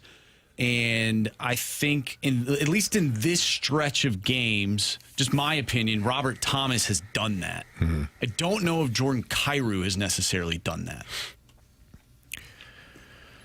So that makes me wonder, are they evaluating the rest of the season when it comes to how do these guys operate within the locker room? Are they getting the most out of their players? And if it is just this stretch, it makes me wonder what Jordan Kyrou's future looks like. Maybe Robert Thomas is establishing himself as the guy moving forward, where maybe they don't entertain those different trades throughout the offseason like maybe they were potentially before the trade deadline. Let me ask a question. Why does everybody think Jordan Kyrou has to be a leader? So, I don't. I think because I played with lots of guys who were scorers, offensive guys, quiet guys, didn't lead at all. Yeah. Good guys, didn't hurt the team. Didn't rely upon them for leadership, just as long as they showed up, did their job. I don't know why the focus has to be that Jordan Kyrou has to now become Ryan O'Reilly or Braden Shen, or not everybody's wired that way. Just look around any office building. Different people act different ways.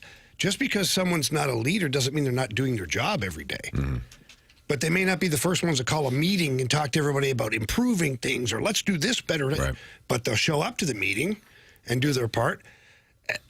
So I don't know. And I'm not saying everybody expects him to be a leader, but like not everybody is a leader like that. Well, it goes to what you guys have also talked about with leadership within the clubhouse or the locker room.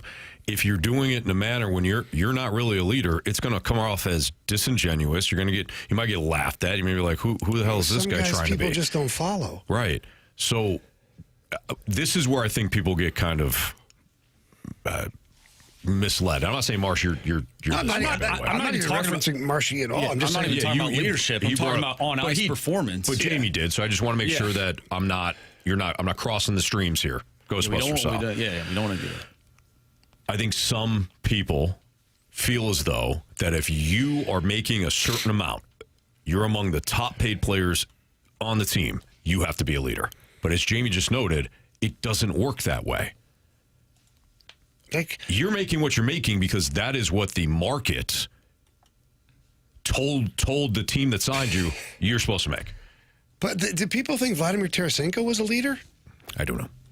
Do they? Do you, Marshy? Because I can tell you from I don't think so. Firsthand knowledge, he wasn't. Yeah, I don't believe that. I think he's a hell of a hockey player. There you go. Why can't Jordan Kyrou just be a hell of a hockey player? Well, my whole point had nothing to do with if we're talking about production, Vladimir Tarasenko only outperformed Jordan Kyrou once in his career, point-wise. Reset. Well, when it came to Jordan Kyrou specifically. I'm talking about dragging players and getting the most out of your teammates, your line mates. I'm looking at that first line. If we're just talking about Robert Thomas and Jordan Kyrou, I think Robert Thomas, if you look at what he's done since he has came back, since the the Olympic break, I mean, this guy's going on a complete heater right now. Mm-hmm. Jordan Kyrou has 2 points since the All-Star. Is Jordan Kyrou on your first line? No, he's not. But we're also talking. You would love second line production. Thomas has put together 6 good games? Because before that, what did we think? I understand that. I'm talking about this stretch of games. If you're evaluating post Braden Shen, Justin Fall. But the conversation started with moving into next season and into the new leadership group. I think, Marsh, this is where teams tend to get in trouble. And I think, quite frankly, we do this as fans where we look at either the start of the season or the end of the season as if it weighs more than the entire season or the collection of, the body of work. We do this a lot in baseball. Guy has a great April. Doesn't really matter what he does the rest of the way because it's implanted in our brains that he's off to a great start. He's having a great season. We do this at the end of the year too, especially when a team like the Blues starts to play a little bit better. Jordan Kyrou, Robert Thomas, Jake Neighbors, Dylan Holloway, all of them. When it comes to any sort of eval, it can't just be a certain stretch. I understand that. I think I'm looking at it from the perspective of, okay, Braden Shen is not in that locker room anymore. What does this look like without him? Robert Thomas has stepped up and has shown it on the ice, and he is playing good hockey. I don't know if I can say the same exact thing for Jordan Kyrou. I can't say the exact same thing. And I understand that they play on 2 different lines. I understand that. I'm just saying, from where I'm sitting, Robert Thomas, since Braden Shen has left the locker room, has elevated his game. For a stretch, sure. Yes, but this is what I'm looking at. This is what I'm evaluating. Okay. All right. What it looks like without Braden Shen in that room. Mm-hmm. All right. By the way, Carey is disgusted right now. He hasn't said much, and that's because his Illini about to lose to Wisconsin in OT. That's a bad loss. We still got the tournament, Jamie. You know who I blame? I blame you, and I blame me. Why? Well, you said, and I quote, was there any doubt? That's when Illinois was up. And I said, I don't trust Wisconsin outside of Kohl Center. Yeah. So I blame you, and I blame me. Let's blame the guys that are... Don't you be blaming those players. Okay. They had a lot going against them. Yeah. So Illinois about to be bounced from the Big Ten tournament. Oh, man. Oh, they are officially bounced, I think. Oh, no. There's still 29.7 seconds Big left. Ten tournament. What did I say? You said Big Ten tournament. Oh. I just reiterated it. Oh, okay. Big Ten tournament. Still got yeah. Big tournament. Absolutely. Yeah. Plenty to look forward to is what you're saying. All right, we've got the Gauntlet. Do we have a contestant, Marsh? You good there? We need a new one, Anthony. Son of a bean. Air Comfort Service text line is 314-399-9646. So if you have a desire to play in the Gauntlet, send in the word Gauntlet, and you might have an opportunity to play one of us next in the Fast Lane.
Warriors. 4 categories, 1 challenger.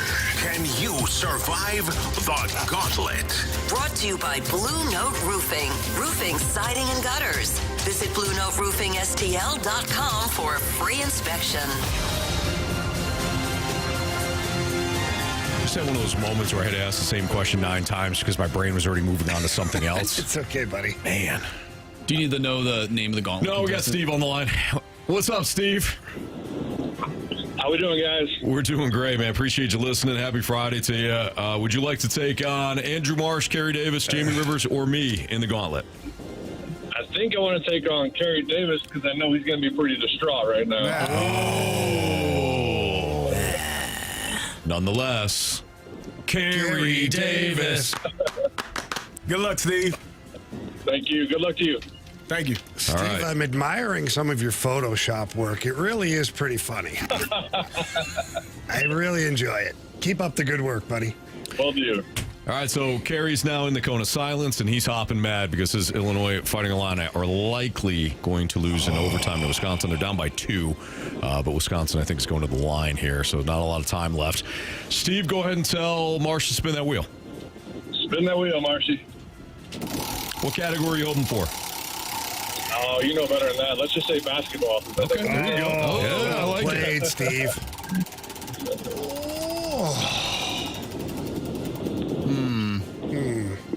It's not basketball. No, but it's very close. Probably football. No. Baseball. Baseball? Oh, all right. You good with baseball? We'll see. Okay. You're going to get 4 baseball-related questions. Thank you, Marsh. Each one is worth 2 points unless you ask for the options. If you ask for the options, those questions become worth 1 point. You ready, Steve? I'm ready. All right, here we go. Identify the second baseman who, in 2006, posted a 35-game hitting streak, which tied for the 11th longest in Major League history. Oh, wow. What year again? 2006. Let's go options. Your options: Brian Roberts, Luis Elicia, or Chase Utley. Oh, man. Let's go Roberts. Final answer. All right, Steve, question 2.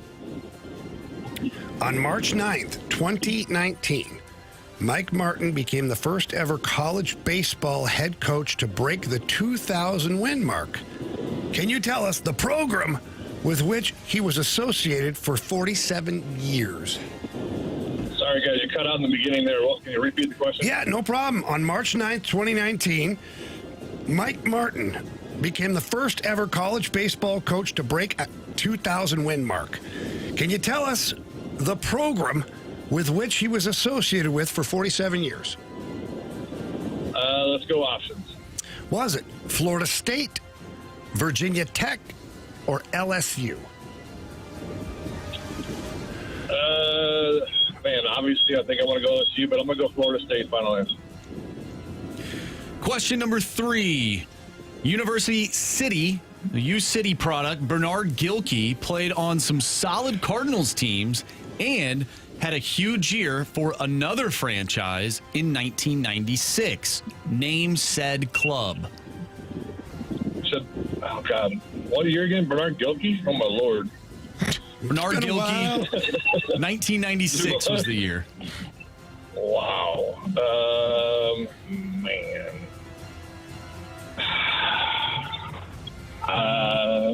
Options, please. Options are the Arizona Diamondbacks, the New York Mets, or the San Francisco Giants. Let's go New York Mets. Final answer. All right, last question, Steve. Let's head elsewhere in the Central. Who was selected as an All-Star for the first time last year in his 3rd season with the Reds? I said last year? Yep. Who was selected as an All-Star for the first time last year in his 3rd season with the Reds?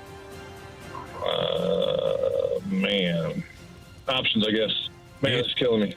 Andrew Abbott, Spencer Steer, or Hunter Green? No idea. Let's just go Abbott. Why not? Final answer. All right. Let's bring back. Man, it is much tougher. Much tougher when you get on? Oh, yeah. We've heard that before. All right, Carey's making his way back from the cone of silence right now. By the way, it is official. The Illinois Fighting Illini bounced in the quarterfinal round of the Big Ten tournament. They lose today 91-88 to Wisconsin in overtime. Carey, how's the cone of silence? Ah, it's good. Me and Ryder just in there talking, chilling, you know. Doing your thing? Yeah, just chilling, doing the thing. All right. Your category today is baseball. Ah, love baseball. Pack a lunch. Okay. Question 1, Carey. Identify the second baseman who, in 2006, posted a 35-game hitting streak, tied for the 11th longest in Major League history. 2006? Yes, sir. Ooh. Options. Brian Roberts, Luis Elicia, or Chase Utley? I think it was Chase Utley. Ooh. Was it Chase? Yeah. Was it Chase Utley? Let's go with Chase Utley. Final answer. Question 2, Carey. On March 9th, 2019, Mike Martin became the first ever college baseball head coach to break the 2,000 win mark. Can you tell us the program with which he was associated with for 47 years? Ooh, that's a long damn time. That sure is. Yeah, sure is. Damn, that's a long time. Options. Okay, was it Florida State, Virginia Tech, or LSU?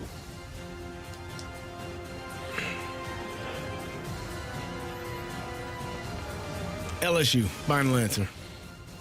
Question number 3. U-City product Bernard Gilkey played on some solid Cardinals teams and had a huge year for another franchise in 1996. Name said club. Was it the Mets? Was it the Pirates? Or was it someone else? What year? 1996. Can I phone a friend? No? Okay. Options. Options are the Arizona Diamondbacks, the New York Mets, or the San Francisco Giants. I think it's the Mets. Final answer. Final question. Let's head elsewhere in the Central. Who was selected as an All-Star for the first time last year in his 3rd season with the Reds?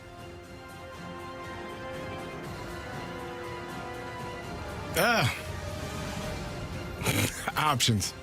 Andrew Abbott, Spencer Steer, Hunter Green. Let's... I haven't kept up with the Reds. You know what I mean? It's a shame. It is. It really. It would help right now. Right now, it's a shame. Absolutely. It would help. Abbott, Green, or Andrew Steer? Abbott, Andrew Abbott, Spencer Steer, or Hunter Green. I'm gonna move Spencer Steer off the list. Finkelin, Einhorn. Let's go with Hunter Green. Feels like it's just too obvious. That's probably why. Let's go with Abbott. Final answer.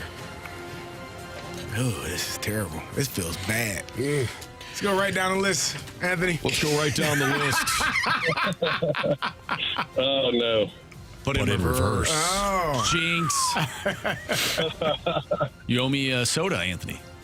There it is. You couldn't talk till you said his name. Yeah. Let's head elsewhere in the Central. Them's the rules. Who was selected as an All-Star for the first time last year in his 3rd season with the Reds?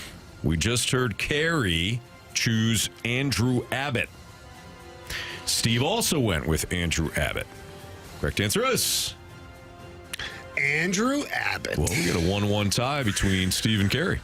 University City product Bernard Gilkey played on some solid Cardinals teams and had a huge year for another franchise in 1996. Name said club. Carey, with the options, went with the Mets. Steve also went with Meet the Mets. Correct answer is it's those New York Metropolitans. We're all tied up 2-2. Both of you need the options. On March 9th, 2019, Mike Martin became the first ever college baseball head coach to break the 2,000 win mark. Can you tell us the program with which he was associated for 47 years? Carey, with the options, went with the LSU Tigers. Now you can actually say it. Yeah. Steve went with the Florida State Seminoles. That's a good answer. Correct answer is LSU, tremendous program. Answer, Florida State. Yeah. Steve up by 1. Yeah, felt that. Comes down to this. Oh, Lordy.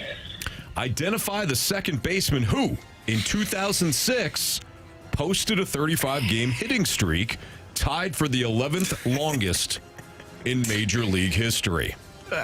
Steve with the options went with Brian Roberts. Carey with the options went with Chase Utley. If it's Utley, we got a walk-off. If it's Roberts or Luis Alicia, Steve wins today, and he'll advance to take on somebody else on Monday. Carey, how you feeling? Terrible. Steve. Walk it off. We got another overtime. Chase Utley.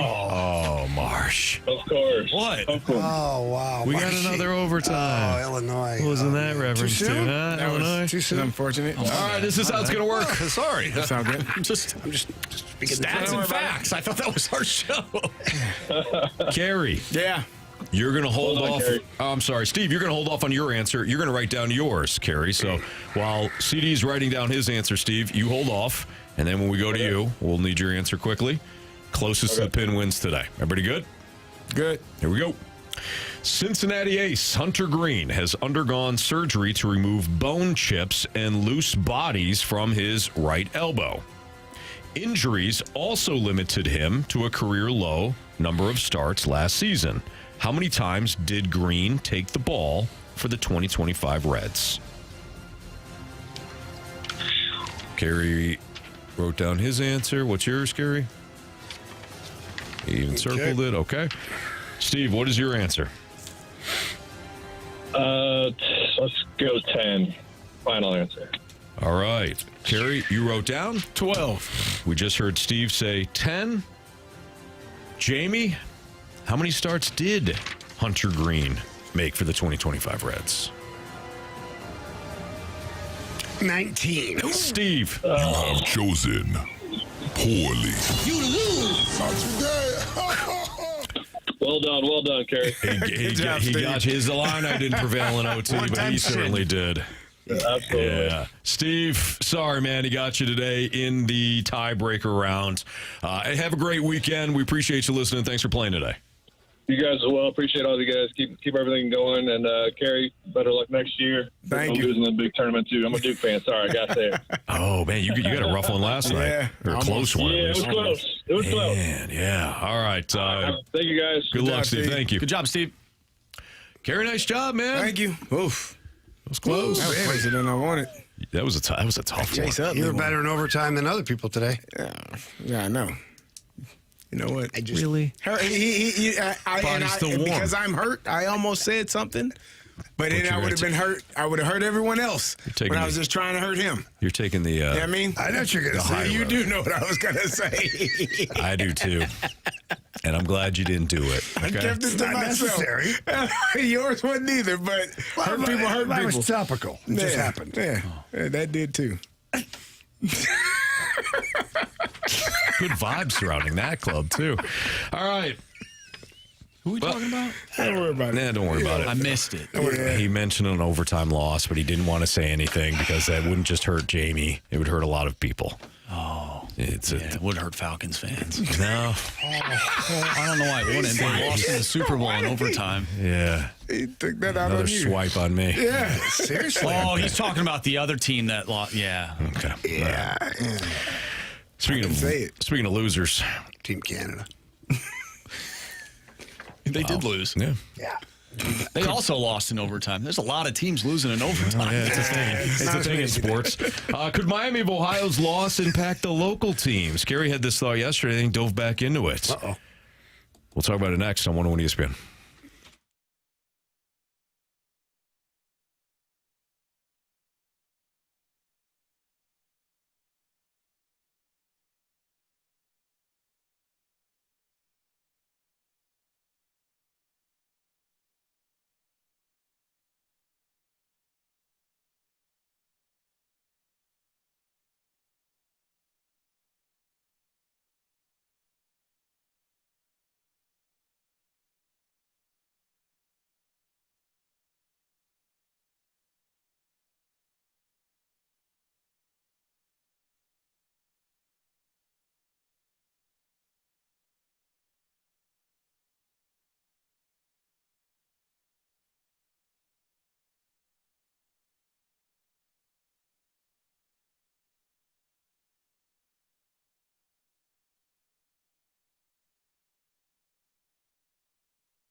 Welcome back to the Fast Lane. I'm Carey Davis, joined by Jamie Rivers, Andrew Marsh, and Anthony Stalter. Andrew Marsh.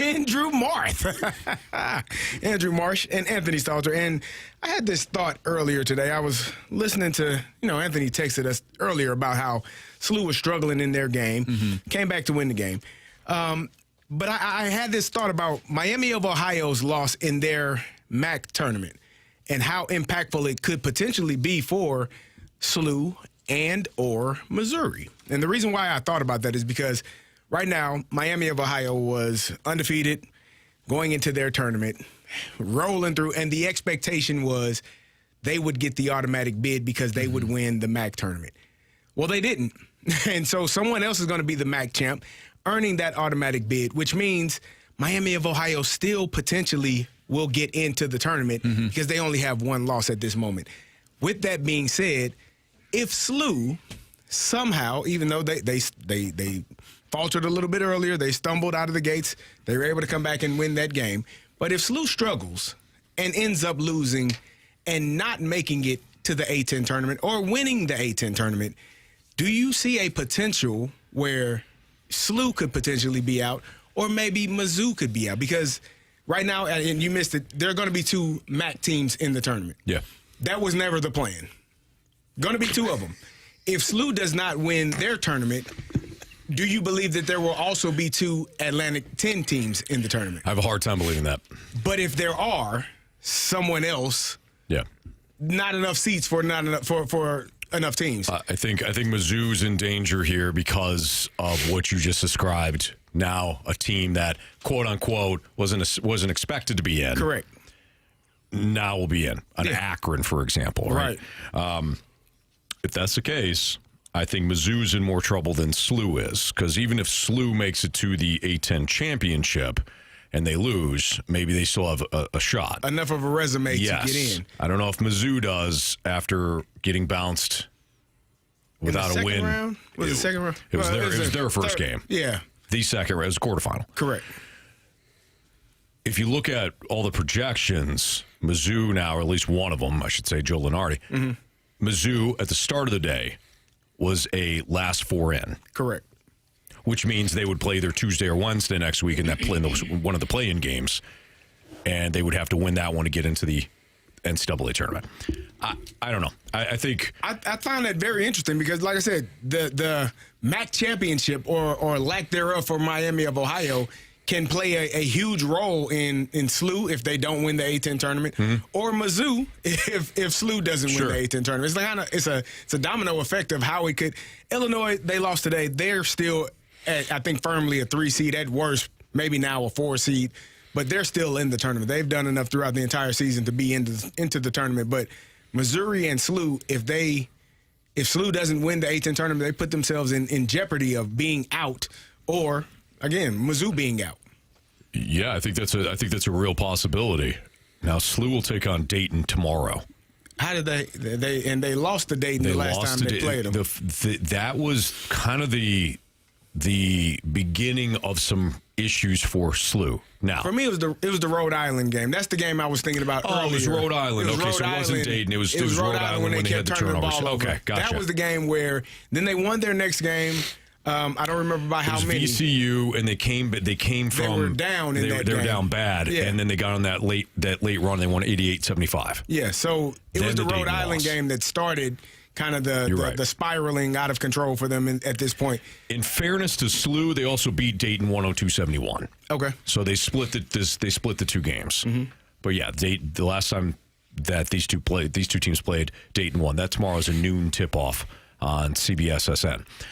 Yeah, Carey, to answer your question point blank, I think that if something else happens that is, let's just call it unexpected, then Mizzou's on life support. 2 MAC teams and 2 A-10 teams in the tournament puts Mizzou on life support. Yes. I think that's essentially how it goes. So if you're a Missouri fan, you're almost hoping for SLU to win this tournament so that they get the automatic bid so that no one else can find their way into the NCAA tournament. Correct. I mean, in this bracketology, Joe Lenardi has VCU baked into the tournament already. Really? Yeah, so he actually... I thought he had VCU and... Okay, so you're saying because he had VCU playing Missouri. That is correct. So that is still what the bracketology says, and this was updated as of 1:30 today. Well, then that's a good thing then for Mizzou. Is that what you're suggesting, Marsh? Because now it's already kind of being accounted for that. So then VCU could get it. That's kind of VCU or SLU to win the tournament. Yeah. Basically is how that with those teams, already baked in. And of course, he's not the guy that's making the bracket by any means. This is just bracketology, but he's pretty plugged in. Has been for a while. You know, the first four out: Oklahoma, Auburn, New Mexico, San Diego State. Those are the first four that would be out. I think if there is another team in another conference that has something similar happen, where an unexpected team ends up winning, then maybe I think you could. Yeah. Find Missouri out of the tournament. And there's obviously still a chance that they don't make it. But I think based on this bracketology, if we're using this as ultimately what we're going to see, Mizzou, yes, are they on life support? Sure. But at least we know that VCU is baked into this bracketology, and they have two A-10 teams and two MAC teams already baked into the bracketology. 618 says Mizzou's death wish is Dayton beating VCU in the championship game. Yeah. And someone random from the SEC or Big Ten or SEC or ACC winning that championship. Okay, so why don't we just walk down that path for a second, right? So as of right now, Florida advanced. They beat Kentucky today 71-63. Tennessee is playing Vandy right now. It's early in the second half. Tennessee's up by 1. Ole Miss is taking on Alabama later, and Oklahoma is taking on Arkansas. Could there be a team in the SEC that surprises? I think it's less likely in the SEC than it is maybe in another conference such as, let's go over to your Big Ten, Carey. See, I think the Big Ten is you got, all those teams, not all of them, but majority of them are kind of set up to be in the tournament already. Unless it's, I haven't seen who else is on the list for who else is left. Let's see here. I'm trying to do this quickly. No, yeah, you're right, because UCLA, Wisconsin, they're all kind of earmarked. Yeah. Michigan State, of course, is earmarked. Yeah. You got Michigan, Wisconsin, Nebraska. I think Michigan State should beat UCLA regardless of how, and Purdue, Nebraska, all those guys are already set up for the tournament. So the Big Ten is not that much of an issue, but it would be. I don't know if Clemson is firmly entrenched into the tournament. I haven't seen the bracketology. I haven't seen if they are. They're 9 seed now, according to they've earned themselves that far. Okay. Yeah. Okay. Yeah. You know what? Mizzou might be in better shape than as we play this thing out. Mizzou might be in better shape than we think. Let's hope so. I would rather see the local teams at least give it a go here.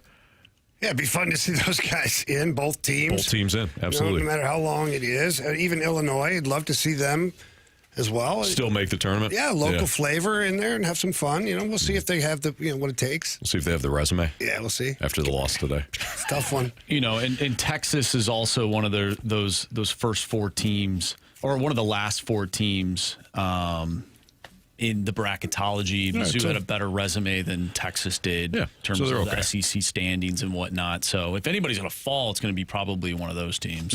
Again, updated standings here, not update standings, update scores when it comes to the tournaments today. Illinois falls 91-88 in overtime to Wisconsin.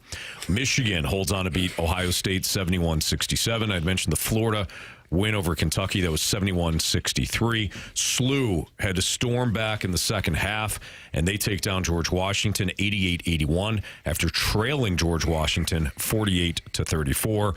And Missouri State loses today to Louisiana Tech 69-66. It's a Fast Lane on 101 ESPN. If you got a question for us, we got the Sports Six-Pack coming up. Send it into the Air Comfort Service text line at 314-399-9646. Again, part one of the Sports Six-Pack next.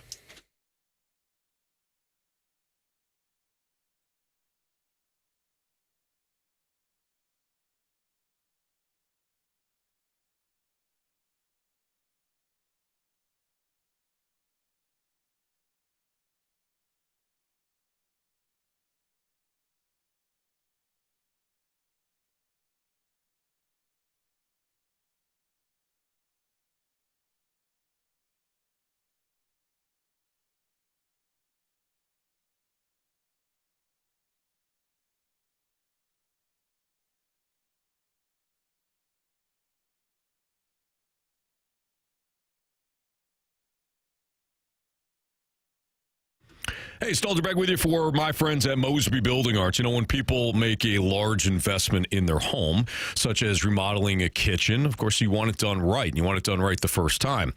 I want you to listen to a 5-star online review that was left by an actual Mosby client, because I think this could apply to a lot of people, especially if you've had the wrong remodeling company come out. These people, of course, had the right one in Mosby. Quote, I had dealt with a number of contractors before I went with Mosby. For the first time, something actually got finished and was done right. The team was great. They knew what they were doing, and they handled everything smoothly and professionally. Finished, done right, smoothly handled. That's what a professional design build firm delivers, and that's the Mosby difference. If you've ever gone with a remodeling project and you've had a bunch of different contractors come out, you take the risk that they're going to do it right. They're not going to overcharge you when it comes to the pricing, or maybe they undersell how much the project is going to cost, and then all of a sudden, weeks in, they're like, well, we have to add this, I didn't see this, and all of a sudden, you got the wrong team out there, and you're overpaying. Go with the right team, first and foremost, right out of the gates with Mosby Building Arts. They know what they're doing. They've seen it all before. If problems arise, they can handle it professionally. Their experts are fantastic, and they got everybody in-house. So it's not like they're working with other contractors on the outside. Everybody's in-house at Mosby. Go to callmosby.com. You can schedule your free brainstorming sessions. If you have a kitchen remodel coming up, a bathroom remodel coming up, you just want to update some windows and doors, call Mosby. And again, visit callmosby.com.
ESPN Sports Center.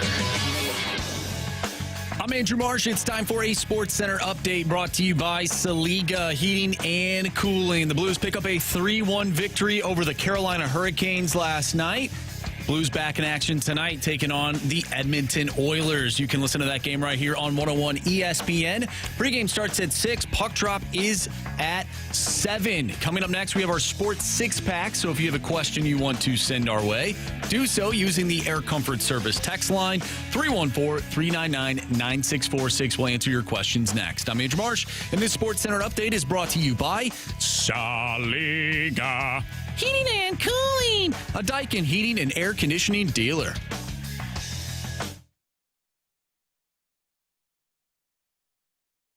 I have a question. It's time for the Fast Lane to answer your sports questions. I want to ask you a bunch of questions, and I want to have them answered immediately. Asking me all these weird questions. Answer the question. Answer the question. Answer me! Refreshed by Urban Chestnut. Urban Chestnut Swickle Light Premium Light Beer. Live your lifestyle, St. Louis. Time for the Sports Six-Pack here in the Fast Lane on 101 ESPN. With Carey Davis and Jamie Rivers. I'm Anthony Stalter. If you'd like to participate, you can. 314-399-9646 is the Air Comfort Service text line. Just send your question in there. Marsh, question 1, please. Question number 1. From the 314, Jamie, what did you think of that knee-on-knee hit on Austin Matthews last night? Not one Maple Leaf stuck up for him. Yeah. So Radko Gudas, look, he plays the game very hard. He's mean out there. He's had some suspensions in the past, but that's the way he plays. He lined up Austin Matthews. Matthews tried to get out of the way. Gudas did not tuck in the landing gear, left the knee out there, went knee on knee with Austin Matthews, who, by the way, Carey, Austin Matthews is the best player the Toronto Maple Leafs have. Supposed to be one of the best players in the NHL, was a captain of the U.S. team, and not one of his teammates went after Radko Gudas. Either they're afraid of old Gudas or they don't really like Austin. But you can be afraid and still, you got to go. So let's walk down this path. You got to go. Let's walk down this path. There's a military guy told me when I was a kid, me and my brother sat there and talked to us, and he says, hey, boys, what's the definition of courage? I was like, I don't know, guys who are brave. No, yeah. He goes, no, guys that are afraid but go anyways. Mm-hmm. I love that. Let's go back to the Anaheim game. Blues, Ducks. Ross Johnson, who's one of the toughest guys in the league, he's a mutant, asks Tyler Tucker to fight before the face-off. Tucker says, yeah, we're up 3-0 right now. I have no need to fight you. He goes, if we get a little closer in the game, we'll go. Ross Johnson says, okay, hold my beer. I'm going to go run your partner from behind, head first to the right boards. into the wall.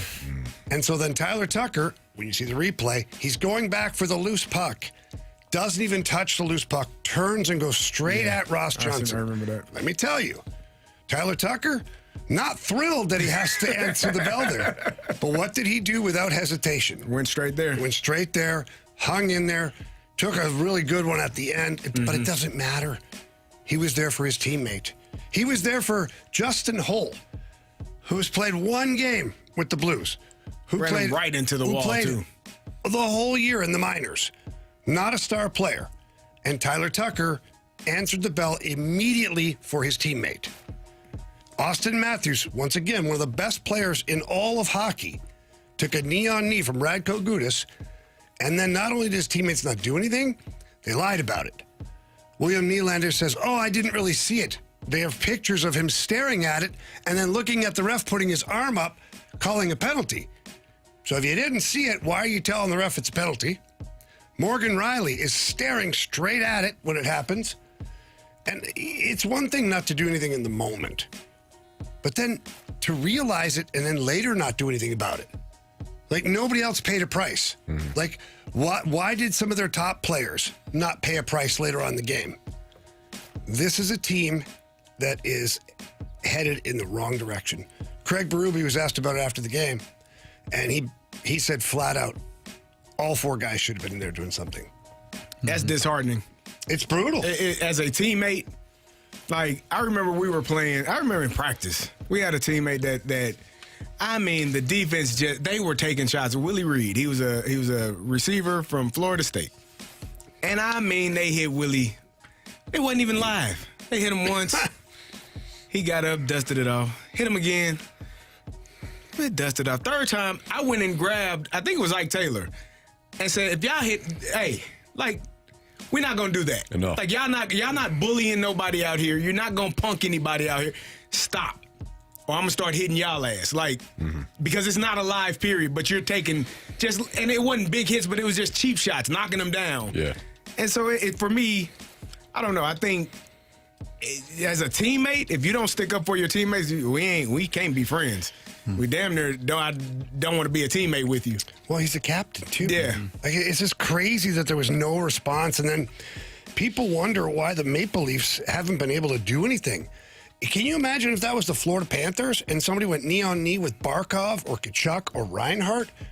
They'd still be fighting. That game wouldn't be over yet. Right. Like, it just, when you, in a nutshell, when you look at a team and you went, well, wow, what's wrong with that team? That's what's wrong. Yeah, he'll look good in a blue sweater next year. I'd take him. Austin Matthews? Sure. Why not? He might have, that was a bad hit. Might have tore something. Oh, he's out for the year, I think. Yeah. That knee, You when want that knee somebody goes the other way. teammates don't like? Who said that? Team USA, his teammates sure liked him then. Jamie said. I just think the construction of the team is bad. They haven't They're had soft. They're soft.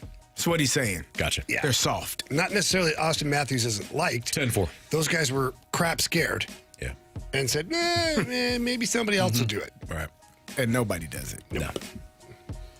Question number 2. From the 618, Carey, are there any NFL coaches you played for or against that you feel has an undeserved bad rep with fans, like Jeff Fisher, 7-9? I think Jeff Fisher was a good dude, man. I actually coached with him in an All-Star game. A good dude. I mean, Mike Tomlin got a bad rap there for somebody that was your leader of your organization for 19 years. Tony Dungy never had a bad rep. You never hear a word ever spoken poorly about Coach Dungy. He's I honestly think he got a halo over his head when he's walking around. He's an awesome human being.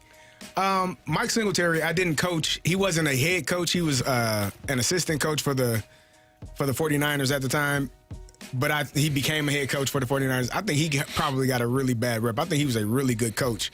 And people take the one snippet of him and Vernon Davis, him saying, I can't play with him, can't use him, don't want him, all of those things, and kind of pointed at, that was kind of the turning point of Vernon Davis's career. And he mentioned that. Like, if it wasn't for that, I was immature. I wasn't ready I didn't understand what he was saying, but that helped him become a better player. So I think Mike Singletary probably got a bad rep for that one instance. But I think that endeared him, really. To the team? Yeah, to the fan base, too. Yeah. Well, I think some people looked at him like, why is he talking about his star player like this? Yeah. And so, bad rep? No, I mean, I got a few guys that man, if I was in a different place in life, still punch them in the face. But they're really bad guys, so they don't count in this conversation. There you go. You know what I mean? Yeah. You know who I thought got a bad shake as an NFL head coach was Jim Caldwell in Detroit. He really did. Now, Coach Caldwell was in Indianapolis with me as well. Like, really good man. Like, and I thought he did. I agree with it. I think he got a raw deal in Detroit as well. I actually think they were playing well, and he got canned, and they were like, oh, Yeah, they brought in Matt Patricia. Yeah. And that didn't go well at all. You sure? I'm damn sure. What tells you that? He had a winning record with the Lions. He did. 36-28, and they got rid of him. Yeah. I'm trying to think if there's any other NFL coaches that got a bad rap. As bad people or bad coaches? Like the perception of them is like, oh, this guy's a terrible coach, when in reality, maybe he's not. I've said this about Mike McCarthy. I mean, I think Mike McCarthy's undersold constantly. Agreed. I mean, he is. His eye at Aaron Rodgers. Yeah, Aaron Rodgers' mechanics were in mess when he came from Cal, and Mike McCarthy fixed them. Right. And Aaron Rodgers had some brutal preseason games where Packers fans were ready to like, why did we draft this guy? Blah, blah, blah. Mike McCarthy helped, especially early on. Now, did he benefit from Aaron Rodgers? Yeah. Like Bill Belichick benefited from Tom Brady. Like, Bill Walsh benefited from Joe Montana and Steve Young. Like, that's another name, and Bill Belichick probably gets a bad rep. Like he's won all those he's like a genius. Like he is like those teams in New England. You can say what you want about, they were very well prepared. Yes. Like they were very well prepared. Yep. And knew exactly what they were trying to do and how to attack you and how to make it hurt. Like the year they were undefeated, they beat the hell out of us. I mean the hell out of us. And I thought we had a really good team that year. We made it to the playoffs. It was bad. So I think Bill Belichick, despite all of his winning, he still gets a bad rep, but he shouldn't. All right, we're going to go ahead. I was just going to bring up one more name, and you can say whether or not you agree with me, but I think that a head coach that people probably don't talk about enough, because I don't believe he ever won a Super Bowl, but John Fox took that Carolina Panthers team to a Super Bowl, lost to the Patriots, and then that offense with the Broncos, I believe when they got smoked by the Seahawks, he was the head coach of that team as well, if I'm not mistaken. But I don't believe he's the one that won the Super Bowl. No, he wasn't. It was it Kubiak? Yeah. But John Fox was the head coach and just never won anything, but I thought he was a solid head coach too. Yeah, and then his career, his head coaching career kind of ended with the Trubisky thing. Right, with in the Chicago. Bears. Yeah. You know, he's like, really? Yeah, good dude. Decent defensive guy. All right, it's Fastlane on 101 ESPN. We're going to continue our Sports Six-Pack with part 2 next. Keep those questions coming into the Air Comfort Service text line at 314-399-9646. Again, part 2 of the Sports Six-Pack next.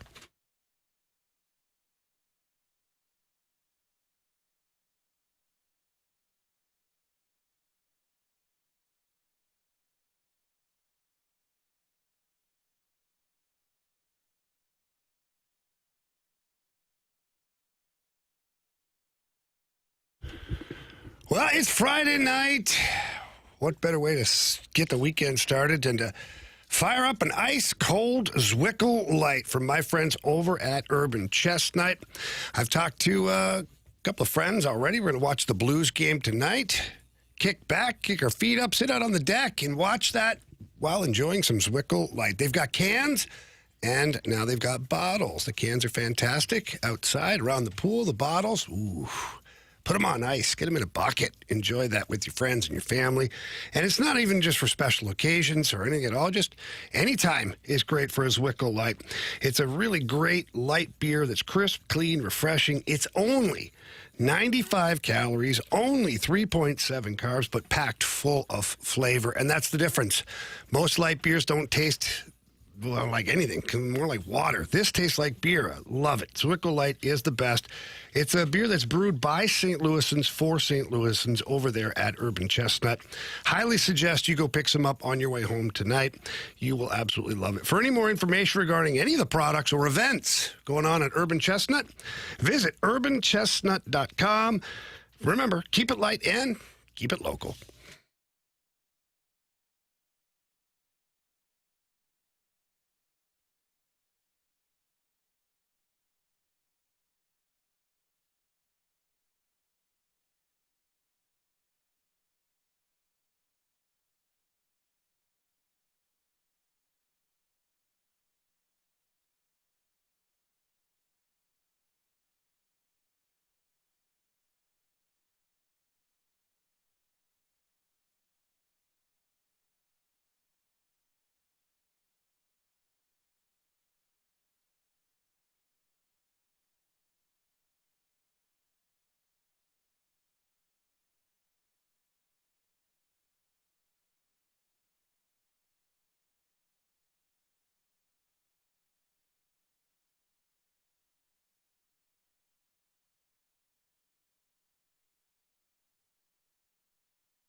It's time for the Fast Lane to answer your sports questions. I want to ask you a bunch of questions, and I want to have them answered immediately. Asking me all these weird questions. Answer the question. Answer the question. Answer me! Refreshed by Urban Chestnut. Urban Chestnut Swickle Light Premium Light Beer. Live your lifestyle, St. Louis.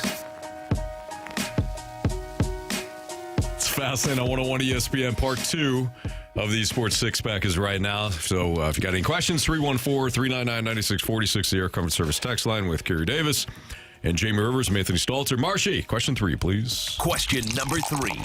From the 636, would you rather see a J.J. Weatherholt breakout or Jordan Walker this season? Oh, wow. Let's go with Jordan Walker since he's further along in his... And there's more question marks? Yeah. Well, JJ got more time. Yep. Jordan's time, like, what are those, what is it called with the Hourglass. sand? Hourglass. Yeah, the sand is... Stands for the hourglass. It's running out, days man. of our lives. Yeah. These are the days of our lives. These are the days of our lives. It's a different version. Quite Thugs different. in Harmony. I know. I don't think that's afternoon soap opera. There you go. Tell me what you gonna do. Okay. Yeah, so Jordan Walker. Yeah. He's got less J-Dub. time. Man. Who do you think the fans would be more excited about, though? Jordan Walker or J.J. Weatherholt? Jordan Walker. Jordan Walker. See, I think it would be J.J. Weatherholt because if he doesn't have a season that maybe the fans are hyping him up to be, there's that idea of, here's just another player who was hyped up that didn't live up to the hype. Right. I wonder if that is an aspect of it, too. I'm sure for some people it will be. If we're talking about the wide majority or just the majority, it doesn't even have to be wide, just the majority, I would say the walk show. Jordan Walker. Agreed. Okay. Jason Bateman. Jason Bateman. Question number 4. By the way, Jason Bateman is in a new TV show on HBO Max that is apparently set here in St. Louis. Yeah. Really? Yes. Yeah. DTF St. Louis. That's correct. Is I it heard about called that. Ozarks? No. That's in the Ozarks. No. Different part. But, yeah, you get it, Here Anthony. in the You got old it. STL. Got it. Yep. They go to a Cardinals game. Do they? Yeah. All Is right. it a real game or is it like one of those? I don't know. I haven't seen it. I saw a screenshot of it on the old interwebs, and I noticed that they were at a Cardinals game. So Were the stands packed? that little section was. Yeah, There were some probably not. fans that looked miserable, so it could have been a real game. Okay. Could have been, yeah. Oh, come on, man. No, let him finish. Let him cook. It's a picture I saw. There's a couple of Cardinals fans that looked angry. It makes sense. Probably one of Oli Marmol's bullpen changes. Oh, boy. Oh, Ollie with a stray bullet. I mean, is the show not based St. Louis, Anthony? Our show? Yeah. Oh, the Marshy. I know what you did there. Now, do they have all the sets here in St. Louis? Probably not, but we try and make it as close as possible. All right, from the 314. Speaking of the Cardinals, what do you think success looks like this year to Cardinal ownership? We know what management views as success, player development, but do you think the DeWitts are still only looking at the bottom line as success? Yes. Yes, I do. Yes. I think it's part of it, but I think they understand that this year that they have to get the cheerleader pom-poms out and hope for the development and the progress of the team so that next year, the year after, it's back to the bottom line. Sure. I think this year's kind of a year where they are looking for ways to generate revenue. The $29 ticket or $59 ticket, depending on who's playing the Cardinals that night. I think they've accepted the fact that this could be a down year in certain aspects of the finances. So overall, I think they're hoping for the development of the young players and of the team so that they can get back to $3 million through the gate. Sure. I think you're right. I also think their main focus is the bottom line. Well, it's a business, Anthony. It is, absolutely. I'm not being critical. Just stating stats and facts. Very important around here. Question number 5. Essential. From the 618, what's the most iconic touchdown or sack celebration in football history? Billy White Shoes Johnson. like, say, Billy White Shoes I Johnson. was like, what? That man wore white shoes every day. He worked in Atlanta when I was there. Oh, yeah. He wore his white shoes every day. Did he? He did. Of course he did. I mean, if your name Billy White Shoes Johnson, then you probably should be wearing those white shoes. Really, the Inky Shuffle is one of the most. That's iconic. That's iconic. Yep. End zone celebration, isn't it? Got a name. But it's not. Yeah.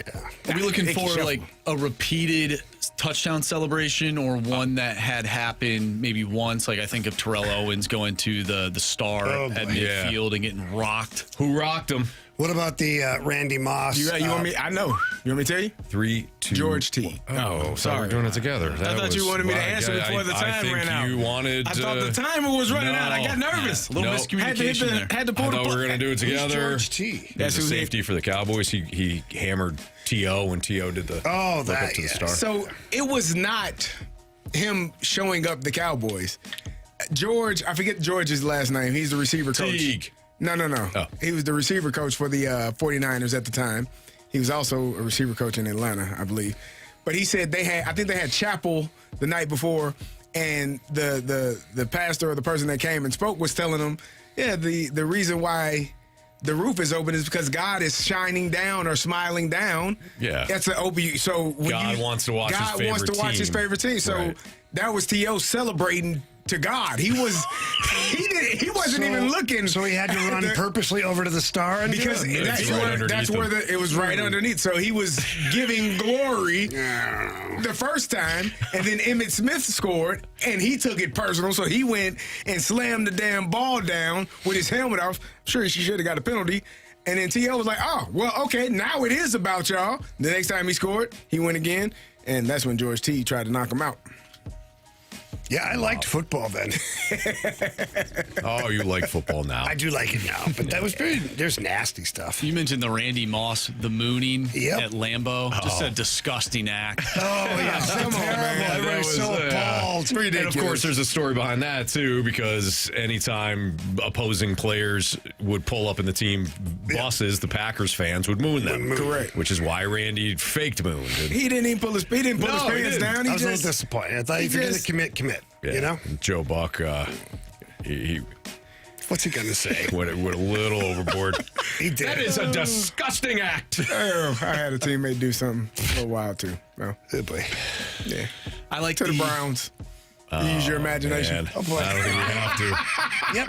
Enough said. I don't think we have to. Who was the cell phone in the shoe? Was that Joe Horn? Joe Horn. That's an iconic one. Yeah. That was bad. I cringed at that one. I'm like, cell phone under the goalpost. Yeah, that was. Oh, was it under the goalpost? Yeah, it was under the little pad. It was a what Sharpie. was in the Sharpie in the shoe? Theo had Sharpie, and then he signed the football. We got a little carried away there for a while. Yeah. It turned a little WWE there for a while. Ocho Cinco had the Hall of Fame. The Hall of Fame gold jacket on the sidelines. That wasn't bad. It was on the sidelines. Yeah. When you're planting a cell phone and then you're doing the whole, I'm like, something simple. I was a little but embarrassed for him. I like the local product, Ezekiel Elliott jumping into the. Got fined for that. The Salvation Army bucket. Oh yeah, jumped right in. I thought that was fantastic. That's actually, cool. I enjoyed that. Yeah, like that when it's spontaneous. Yeah, I enjoy that. When it's premeditated, I'm like, yeah. And they had one team. I can't remember which team it was, but and this was actually not too long ago, where they went up to the Salvation Army bucket and started stealing. Oh, yeah, that was the Eagles. Yeah, they put the mask on and went to the bucket and started stealing and put the satchel over. I think it was Devontae Smith. He just went in there, put the mask on, took everything out of the Salvation bucket, and put it over his shoulder. How about that? Terrible. That's funny as hell. That's awesome. That's creative. Funny. It's wrong, but that's hilarious. I always appreciate too, like opposing players at Lambeau when they fake doing the leap, and then they All right, it's Fastlane on 101 ESPN. Biggest question of the day next.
Fastlane's biggest question of the day. Presented by Banner Construction, the experts in James Hardy siding.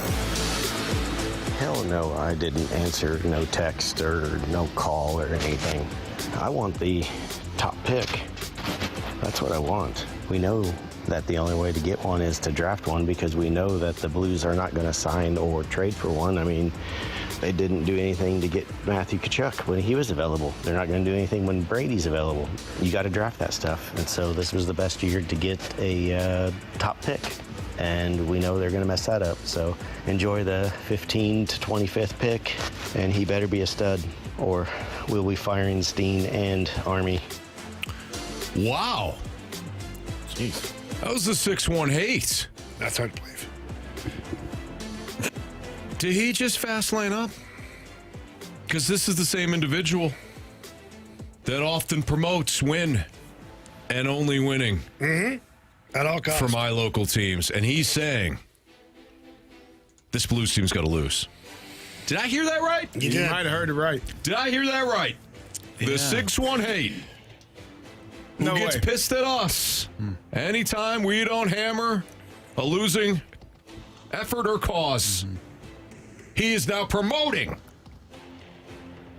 a loser. I don't like it. 25th pick. That means that the Blues Blues did pretty well in the huh? playoffs. You know what I mean? Made a run. Yeah. Okay.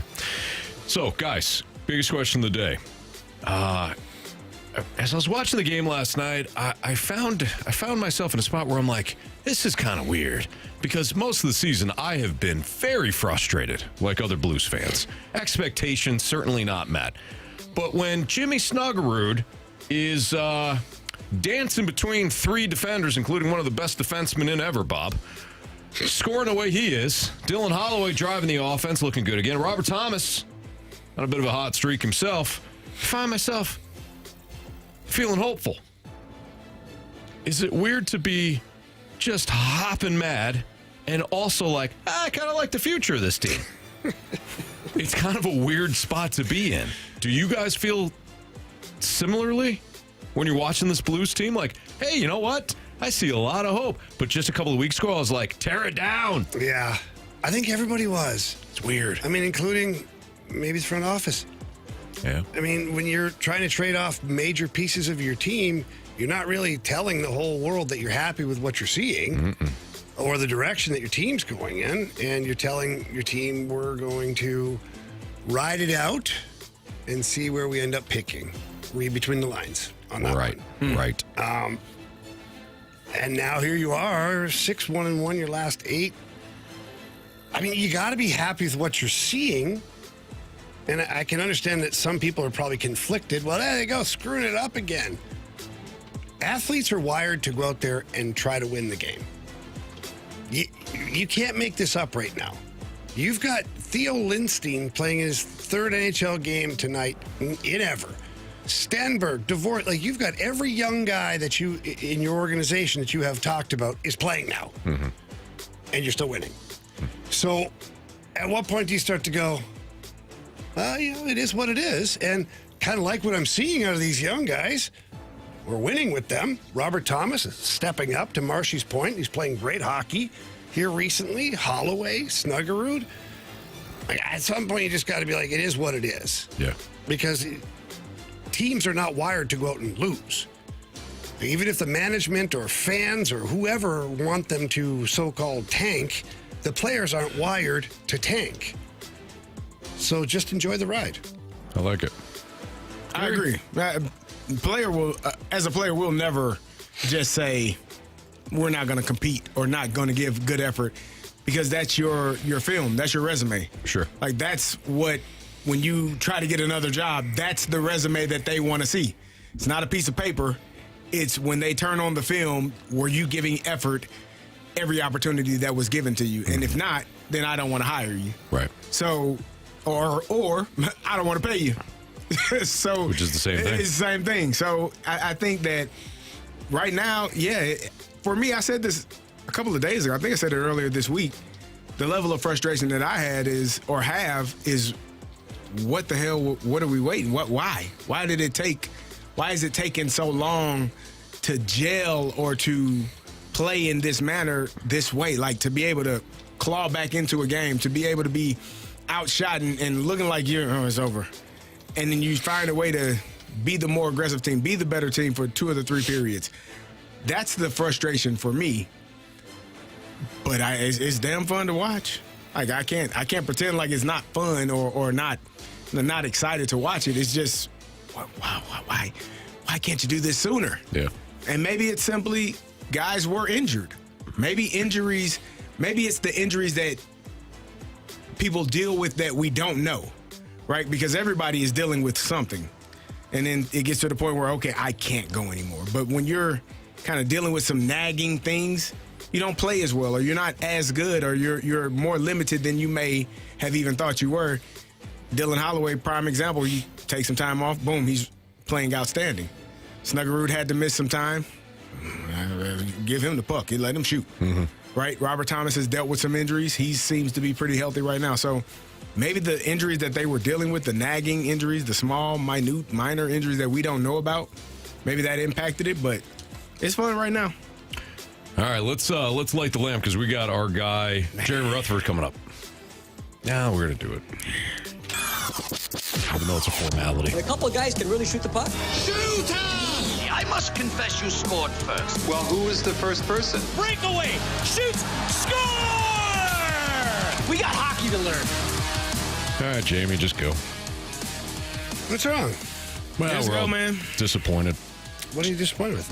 You. You have 33 points, Jamie. It's terrible. You're running away with this thing. Give me Dylan Holloway tonight. Really? Playing his old team. He did not have a great game last time in Edmonton. He tried to play through injury, was not happy with the way he played. I think there's going to be a little something extra in the tank tonight for Dylan Holloway. Well, give me Snuggerud. I'm going to go with Logan Mailloux tonight. Yeah, you are. Connor McDavid. Okay. Is he a Blue now? Wrong team. I wish. Jordan Cairo. Jeremy Rutherford will join us next. He's our Blues Insider. We'll talk a little more Blues hockey with him here on 101 ESPN.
for the Rutherford Report with our Blues insider, Jeremy Rutherford, on 101 ESPN. JR is brought to you by Evergreen Wealth Strategies, helping everyday people every day. Visit evergreen-ws.com.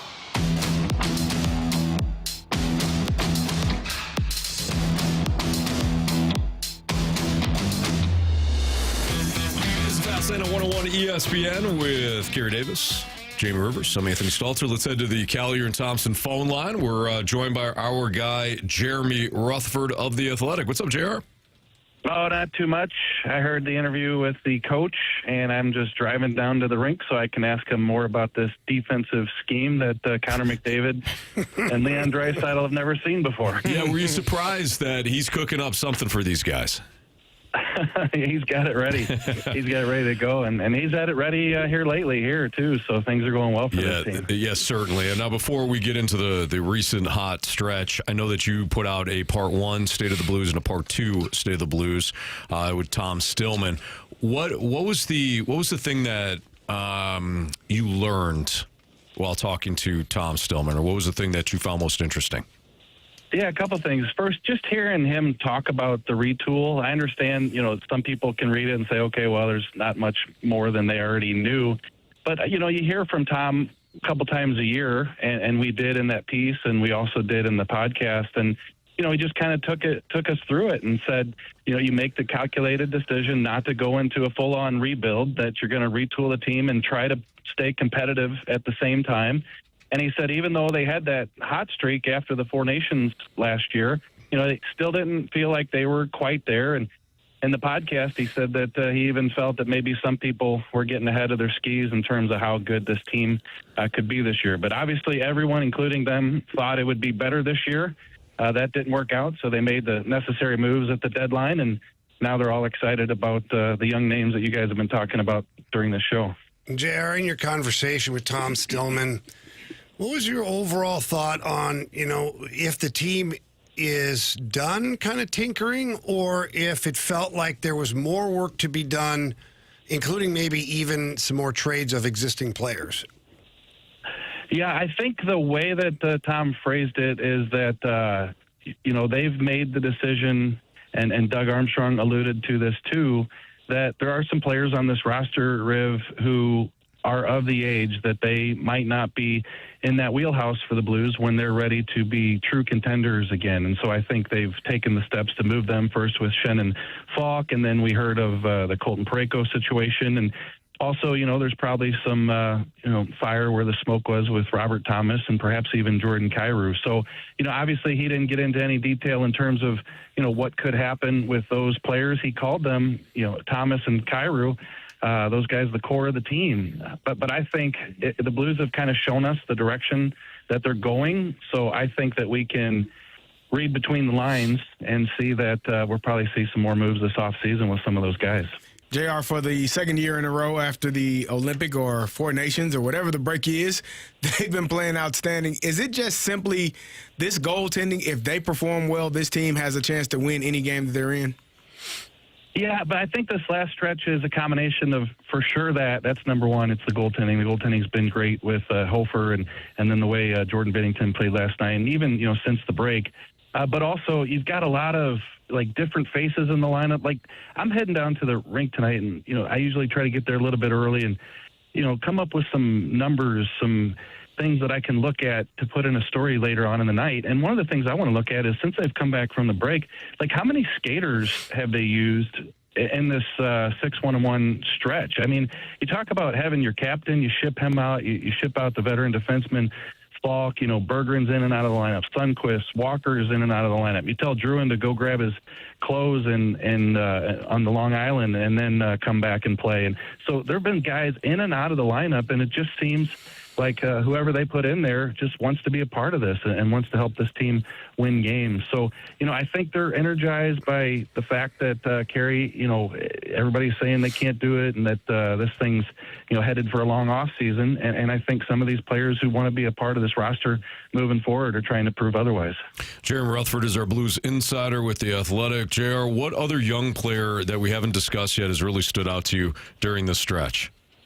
Well, you guys have really covered them all. Like, I mean, obviously it starts at the top with Jimmy Snuggerud. And, gosh, I always think of Broberg and Holloway as older than they are, but you got to include those guys. And then, of course, Logan Mailloux. I hope to kind of dig a little deeper on Mailloux and maybe get 5 or 7 minutes with him to talk about what's gone so well for him. But, those are the guys that stick out.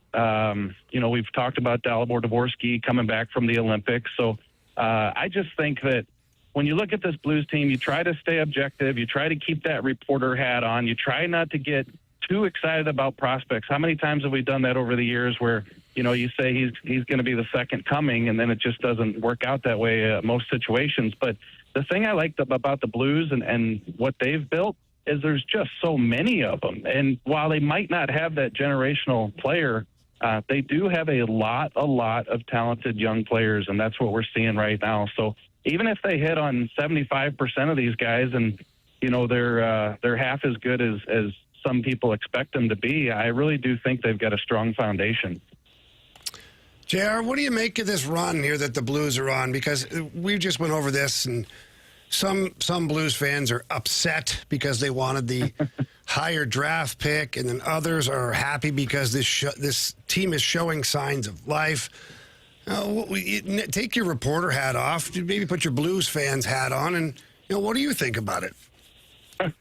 Well, I'll tell you what, we did ask Tom Stillman that question a couple days ago, and he said, look, Jim Montgomery has clear instructions to win, but I sure would like to be at a meeting, if there was a meeting, to tell Jim Montgomery that he needs to lose, because you guys talk to him every week, and that's not going to go over very well. But, yeah, I mean, it looks so clear that this team was just going to continue to finish the season the way that it had played all year, and it was, I don't say guaranteed, but all but sure that it was going to be a number 2 or number 3 or number 4 pick. And, now the way they've played, they've kind of, for now, taken themselves out of that. Now, keep in mind the way the draft lottery works, you can jump up, 10 spots. And so even if you, climb, or however you want to look at it, even if you're finished better in the rankings, you can still jump up. You just don't have as high of a percentage chance to do that. So even if they win some games down the stretch, it's not like they can't get a top pick.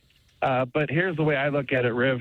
In 2 years, 3 years, 4 years, are you going to look at your roster and see a McKenna or a Stenberg get a season from 4 years ago and say, well, we finished strong? I got to believe that everybody, including some in the organization, would want one of those top talents. JR, you spoke about this guy, Logan Mailloux, earlier. Are you surprised that he's playing top pair defenseman minutes with Broberg, and he's got 7 games now of 20-plus minutes? Are you just surprised with how well he's progressed and matured over this time frame?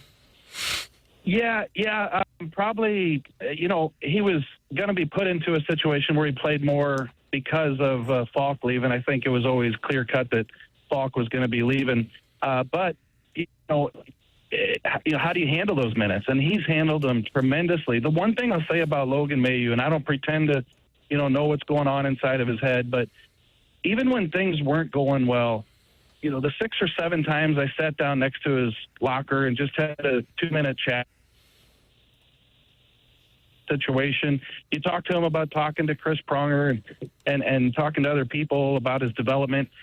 He just always felt like it was going to come. He just needed to show up every day, and that's what he's done. And if he didn't do that, he wouldn't have been ready to handle it when they did give him the 20 minutes. So he stepped up. Hey, there's a few hiccups here and there, but big picture, this guy is turning into a player. And I think at the end of the year, your report card on Logan Mailloux, his grade definitely jumped up the second half of the season. JR, keep up the great work. Have a good weekend. We'll check back with you next week. All right, sounds good. Talk to you. All right, that is our Blues insider, Jeremy Rutherford, who will cover the game tonight, Blues and Oilers, which you can hear right here on 101 ESPN, starting with the pregame at 6. Puck will drop at 7. It's the Fast Lane on 101 ESPN. Bet the Board is next.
101 ESPN Sports Center. I'm Andrew Marsh. It's time for a Sports Center update brought to you by Universal Windows Direct. We just got done talking with Jeremy Rutherford, our Blues insider with The Athletic. We also talked earlier today with Blues head coach Jim Montgomery. If you missed those interviews, make sure you go to 101ESPN.com or check out the free Dobbs Tire and Auto Center's 101 ESPN mobile app.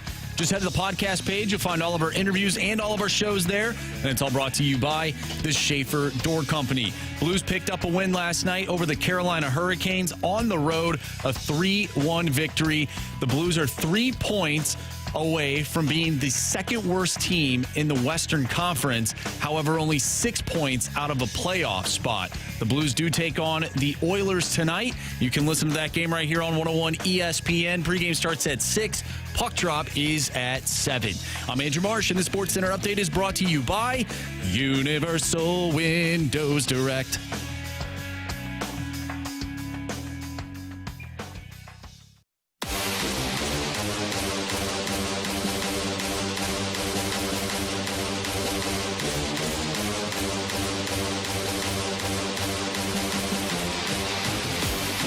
Time to bet the board here in the Fast Lane on 101 ESPN. Marsh, what do we got for latest standings? All right, Anthony, you have 6 points. I have now tied you. I have 6 points. Jamie has 5 points. He picked up a point yesterday. Carey is stuck at 1. Oh, wow, Carey. No, don't worry about it. That's a tough month. Don't worry about it. Whatever, dude. All right. I think tonight's game between Oklahoma and Arkansas is about to be a high-scoring affair. So, Marshy, can I have the over 164.5 for Oklahoma, Arkansas tonight? Over 164.5 on the alt line. Please and thank you. All right, I'm going to tonight's Blues and Oilers game. I am looking at saves. The Blues have been giving up a ton of shots as of recent, but their goalies are making key saves. Last night, I took Jordan Binnington over in saves. Tonight, I'm taking Joel Hofer over 25.5 saves at minus 130. Okay. All right, give me Braden Shen's first game on home ice on the island. Islanders on the money line, minus 142. Give me the Raptors minus 3.5. And Michigan State minus 3.5. And Purdue minus 2.5. What are you doing? And the Denver Nuggets tomorrow on the money line. That's what I'm doing. You see what I'm doing. You see it. I don't get it. Hey, man. Desperate times calls for desperate measures. Okay. Desperate times call for desperate measures. You heard the man. I'm stuck at 1. Stuck. No need I need another one. No need to give up. I ain't giving up. But hell, if you all keep winning and I don't, difference do it make. You could just keep chipping away. That's what I'm doing in Bet the You Like the ain't gonna Lamb. catch him. You need Joe Hofer to score. 2. Exactly. You ain't gonna catch him. A lot of man. season left. It's not. Almost caught him in the home run derby just by doing steady Eddie approach. Well, I don't think that's gonna get it, Anthony. You know, Call me crazy. one time I was told this story. A very true story. About Nick Saban? About a tortoise and a hare. Oh. And see what happened with this hare who challenged this tortoise to a race. This hare got a little cocky. Started believing he had already won the race. Because he got out to a big lead, of course, against a tortoise who just very slow. So the hare decided to take some naps along the route. Decided to talk to some people, just basically goof around. And you know what that tortoise did? Kept going. Just kept going. Nice. Little at a time. Before you know it, by God, that tortoise won that race. That the same tortoise that you and your father saw on the road? I hope not. But if it was, it tortoise was 6. So there you go, man. Sometimes life finds a way. Yeah. There was this story. Or in his case, a semi found its way. Yeah. Similar story, Anthony. It was a snail race. These two snails, I mean, they were their owner, they were pets, these pet snails. They were racing. And, I mean, these owners were going back and forth like, hey, my snail's better than yours. And at the end of the day, because they overlooked their opponent going back and forth, they lost to a rock. Wow. A rock ended up winning. Just that's the hard most to do. Like unlikely. The Rock, like Dwayne Johnson? No, not well, that the I would rock. believe he could win. A rock won. Now, a rock doesn't have legs or anything. Well, how did this rock win? It was off screen, Anthony. We have no idea, but that rock won. Really? Yeah. That's virtually impossible. I agree. I think it is impossible. Nothing's impossible in think Bikini Bottom, Anthony. I think somebody might have cheated. Maybe it was windy. Did somebody kick the rock? Did somebody throw it? Somebody probably picked up the rock. And There you threw go. it. Just underestimating the rock. I don't. I don't underestimate him. That guy's a great athlete, hell of an actor. Yeah. Who would underestimate The Rock? I mean, come on. He's proven to all of us he can do anything. Yep. I think that's a different rock. Some scores from earlier today. If you're just hopping in your car. Nah, come on, man. Michigan holds on to beat Ohio State 71-67. Florida was up big on Kentucky. Kentucky made a brief run in the second half before Florida held on to a 71-63 victory. Our SLU Billikens, trailing 48-34 at halftime, wound up winning 88-81 over George Washington. Unfortunately for the other local team, they lost. Missouri State. They fall to Louisiana Tech 69-66. If you're wondering about the A-10 tournament because of who SLU will play tomorrow, well, they'll take on the Dayton Flyers, who knocked off St. Bonaventure 68-63. Some other big-time scores. Vanderbilt beat Tennessee 75-68. And as of right now, at halftime, St. John's is up 38-30 on Seton Hall. Go ahead, man. I know you were saving it. Go ahead. Is there any others? I think there's one more game. I think I hit it. I can't remember it. Oh, my bad. Charlotte beat UAB 83-78. That's the one we're looking for. Is that the last one? Oh, Wisconsin knocked off Illinois 91-88 in overtime after CD declared victory at halftime. Oh, I didn't know that. Yeah. It wasn't halftime. I didn't know it was that. still the first half. Oh, man. They were only up by 6 at halftime. Did they give up 30 points unanswered? Not this time. Not this time. No. This was This is much better. It's a much better loss. Yeah. CD, I'm Tournament's sorry, right man. around the corner, man. You think Right they just around had the their corner. eyes on the tournament and that was it? You know what? I think they're going to get some rest while these other teams keep playing. It's Okay. part of it. It's part of the equation. Yeah. Yep. Yeah, that makes Get sense. some rest, get healthy. Let them bang it out. You go ahead. Yeah. Do your thing, man. Win this meaningless tournament. Doesn't matter. Right. I mean, have fun. That's what they're doing. Tell you what, whoever wins this Tulsa North Texas game, you're going to want to be their opponent. They're in their third overtime. Oh, really? Third overtime, Tulsa and North Texas. So while their opponent is either resting or got a game tonight, these two teams going to be dog tired tomorrow. Don't forget, we got the Blues and Oilers pregame at 6, puck drop at 7. So you'll listen to Alex Ferrario and company from Enterprise Center tonight as the Blues, again, take on the Oilers. And we talked to Coach Jim Montgomery earlier. I had made note, guys, to Coach Monty that the two players for the Oilers kind of caught my attention. It was just because of watching a little hockey recently. Connor McDavid and this Leon Draisaitl. Coach had heard of both of them, and he said that a little something special for him tonight. Maybe a new look defense. Yeah, I can't wait to see it. 2 goaltenders, maybe? Maybe. Could you do that? We've seen it before. I just said a in the guy, Goodwill not games. 2 of them, In the but junior a Goodwill defender. games. Yeah, well, Just technically 3. A D-man, True. defenseman. What about him? Just send him right there in front of the goal. Well, we've had that before, and usually they get in the way. So, funny you bring that up. Take this half, I'll take the other half. That work. I don't think it worked. I don't think that's smart.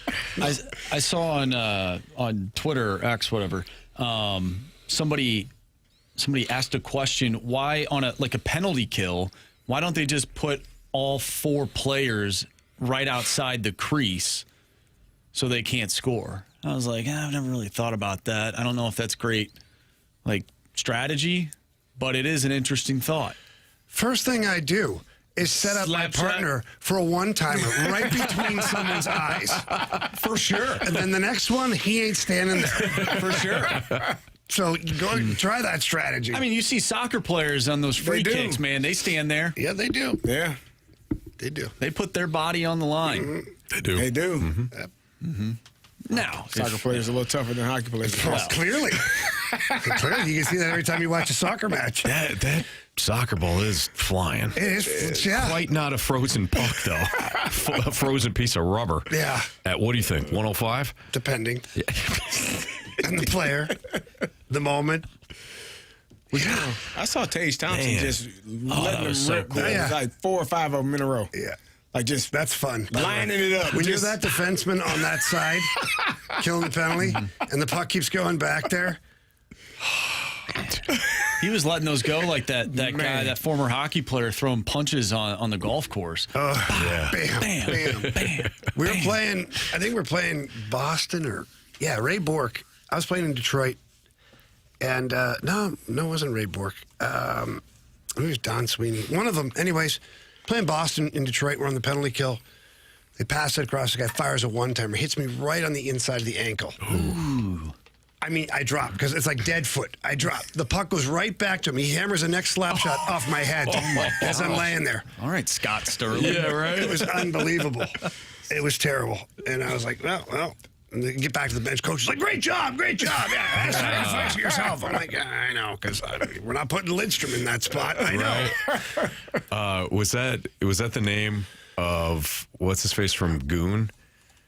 Did you just mention that? No, Scott Sterling is the soccer. There's a few different videos. Oh, He's like the where they're goalie in holding soccer, them, and they're holding them up. Sterling.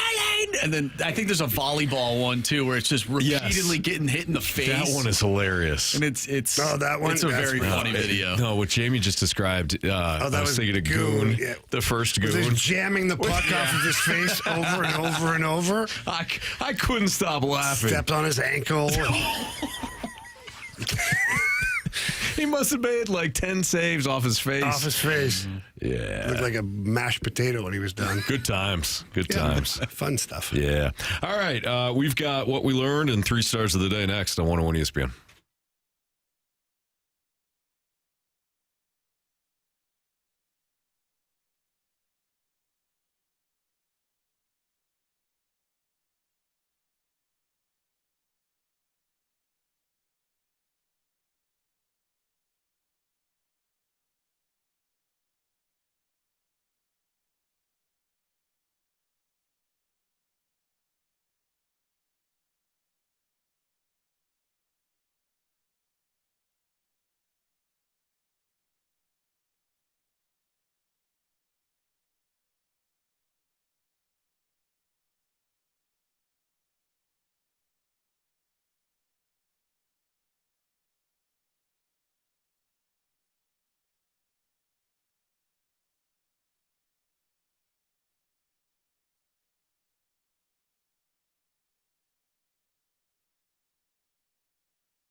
miss anything from today's show, you can always download the podcast available at 101ESPN.com or via the 101 ESPN mobile app, which is powered by Dobbs Tire and Auto Centers. All the podcasts brought to you by Schaefer Door Company. Time to find out what everybody learned today. CD, what'd you learn? I learned that Kyler Murray is actually a bigger Viking fan than Marshy Marsh ever was. Or maybe ever will be. Wow. He cried when Brett Favre threw that interception. Marshy didn't. No. Marsh didn't care. No, I didn't because I was too busy rooting for the Rams. Where'd that get you? Marshy was crying for other reasons. Yeah. The Rams. Yeah, some bad years. Marsh, what'd you learn? I learned that Carey's a two-strap guy with backpacks. He did talk about that. He likes those straps. Jamie's a one-strap guy. Yeah, one's enough. Is it? Yeah, it's fine. More is always better. I don't know about that. I feel like more than one strap can get uncomfortable. We still talking about backpacks? Yeah. Jamie, what'd you learn? I learned today that people want their Blues to win until they don't want them to win, and then they hate them for winning. Yeah, well said. People. What people? You know. Some people? Those people. The people? Some people. You people? Whoa. You know. What do you mean by that? You people out there. You people listening. Yeah. Okay. You good people. I learned today that the impossible is actually possible. Marshy described a real story in which a rock defeated two snails. I don't know that was a real story. That's what he said. It was a real story. Well, he told it, didn't he? Told the story, yeah. And once he told And it, he's it's a real story. person. He's a real person with a real voice, Carey, that you should respect. I don't think that's a real story. I'm not saying he's lying. Oh, I mean, we don't know what happens. What under are the you sea. saying? How do you know that? How the hell is a rock that can't move, fellas, win a race? You know what, Carey? There once was a man that walked on water, too. Yeah. That seemed impossible. It did. He also turned water into wine. Until that it seemed happened. impossible. Until it Yeah. happened. Very true. That's a person. Talking about a rock. And not the rock, which you seem to be confused about earlier. Was he not a person? He is, but we're not talking Could he about not him. win a race against, a rabit? There's two snails. Have both stories. There's a snail. By the way, that race had to just be Slow as hell to watch. You're missing the point. You know? You're missing the point of the story. What is the point? What is the point? Slow and steady wins the race. That is true, yeah. Especially If you're a rock? when fast and careless decide to be fast and careless. That's Coming from this guy. you know, that is the moral of the story. It happened off screen. You're we don't welcome. know how it happened. Either way, it happened. Marsh, you got any criticisms and/or compliments? Yeah, we got one from FedEx Brian. Gentlemen, great show as always. Have a fantastic weekend. Let's go Blues. And to all the listeners out there, be careful this weekend. A lot of the bars are going to be celebrating St. Patrick's Day early. Everybody go home in one piece. 314 day as well. Yes. Okay, yeah. Yeah. Be safe. Have fun, but be safe out there. Jamie's birthday is coming up here soon. Well, it So is yours. Yeah, next week. Big celebration. So Monday. Jamie's Monday, Monday. and And then Marshy, again in May. and then again in May. John Carey. And You're gonna say then it. Marsh, you're next, what, Thursday? Thursday, yes. Okay. Yeah. It's only right. Tell month. Yes, it is. Carey and mine is at the end of the month. Got it covered here. Curbstomp says this week as a whole, Anthony. Psycho Marshy. Oh. Yeah. Okay. Has been a 100% banger. Have a great weekend, boys. Let's go Blues. Look at Let's go that. I Blues, like all yeah. this. Yes, good Thank job. you. Yeah. Stop. You're not wrong, man. Yesterday was Anthony. Yeah. What'd you call me? Curb stop. Marshy. Psycho Marshy. Psycho. He said, I got other things. You guys want those 3 stars? Yes, we do. Please.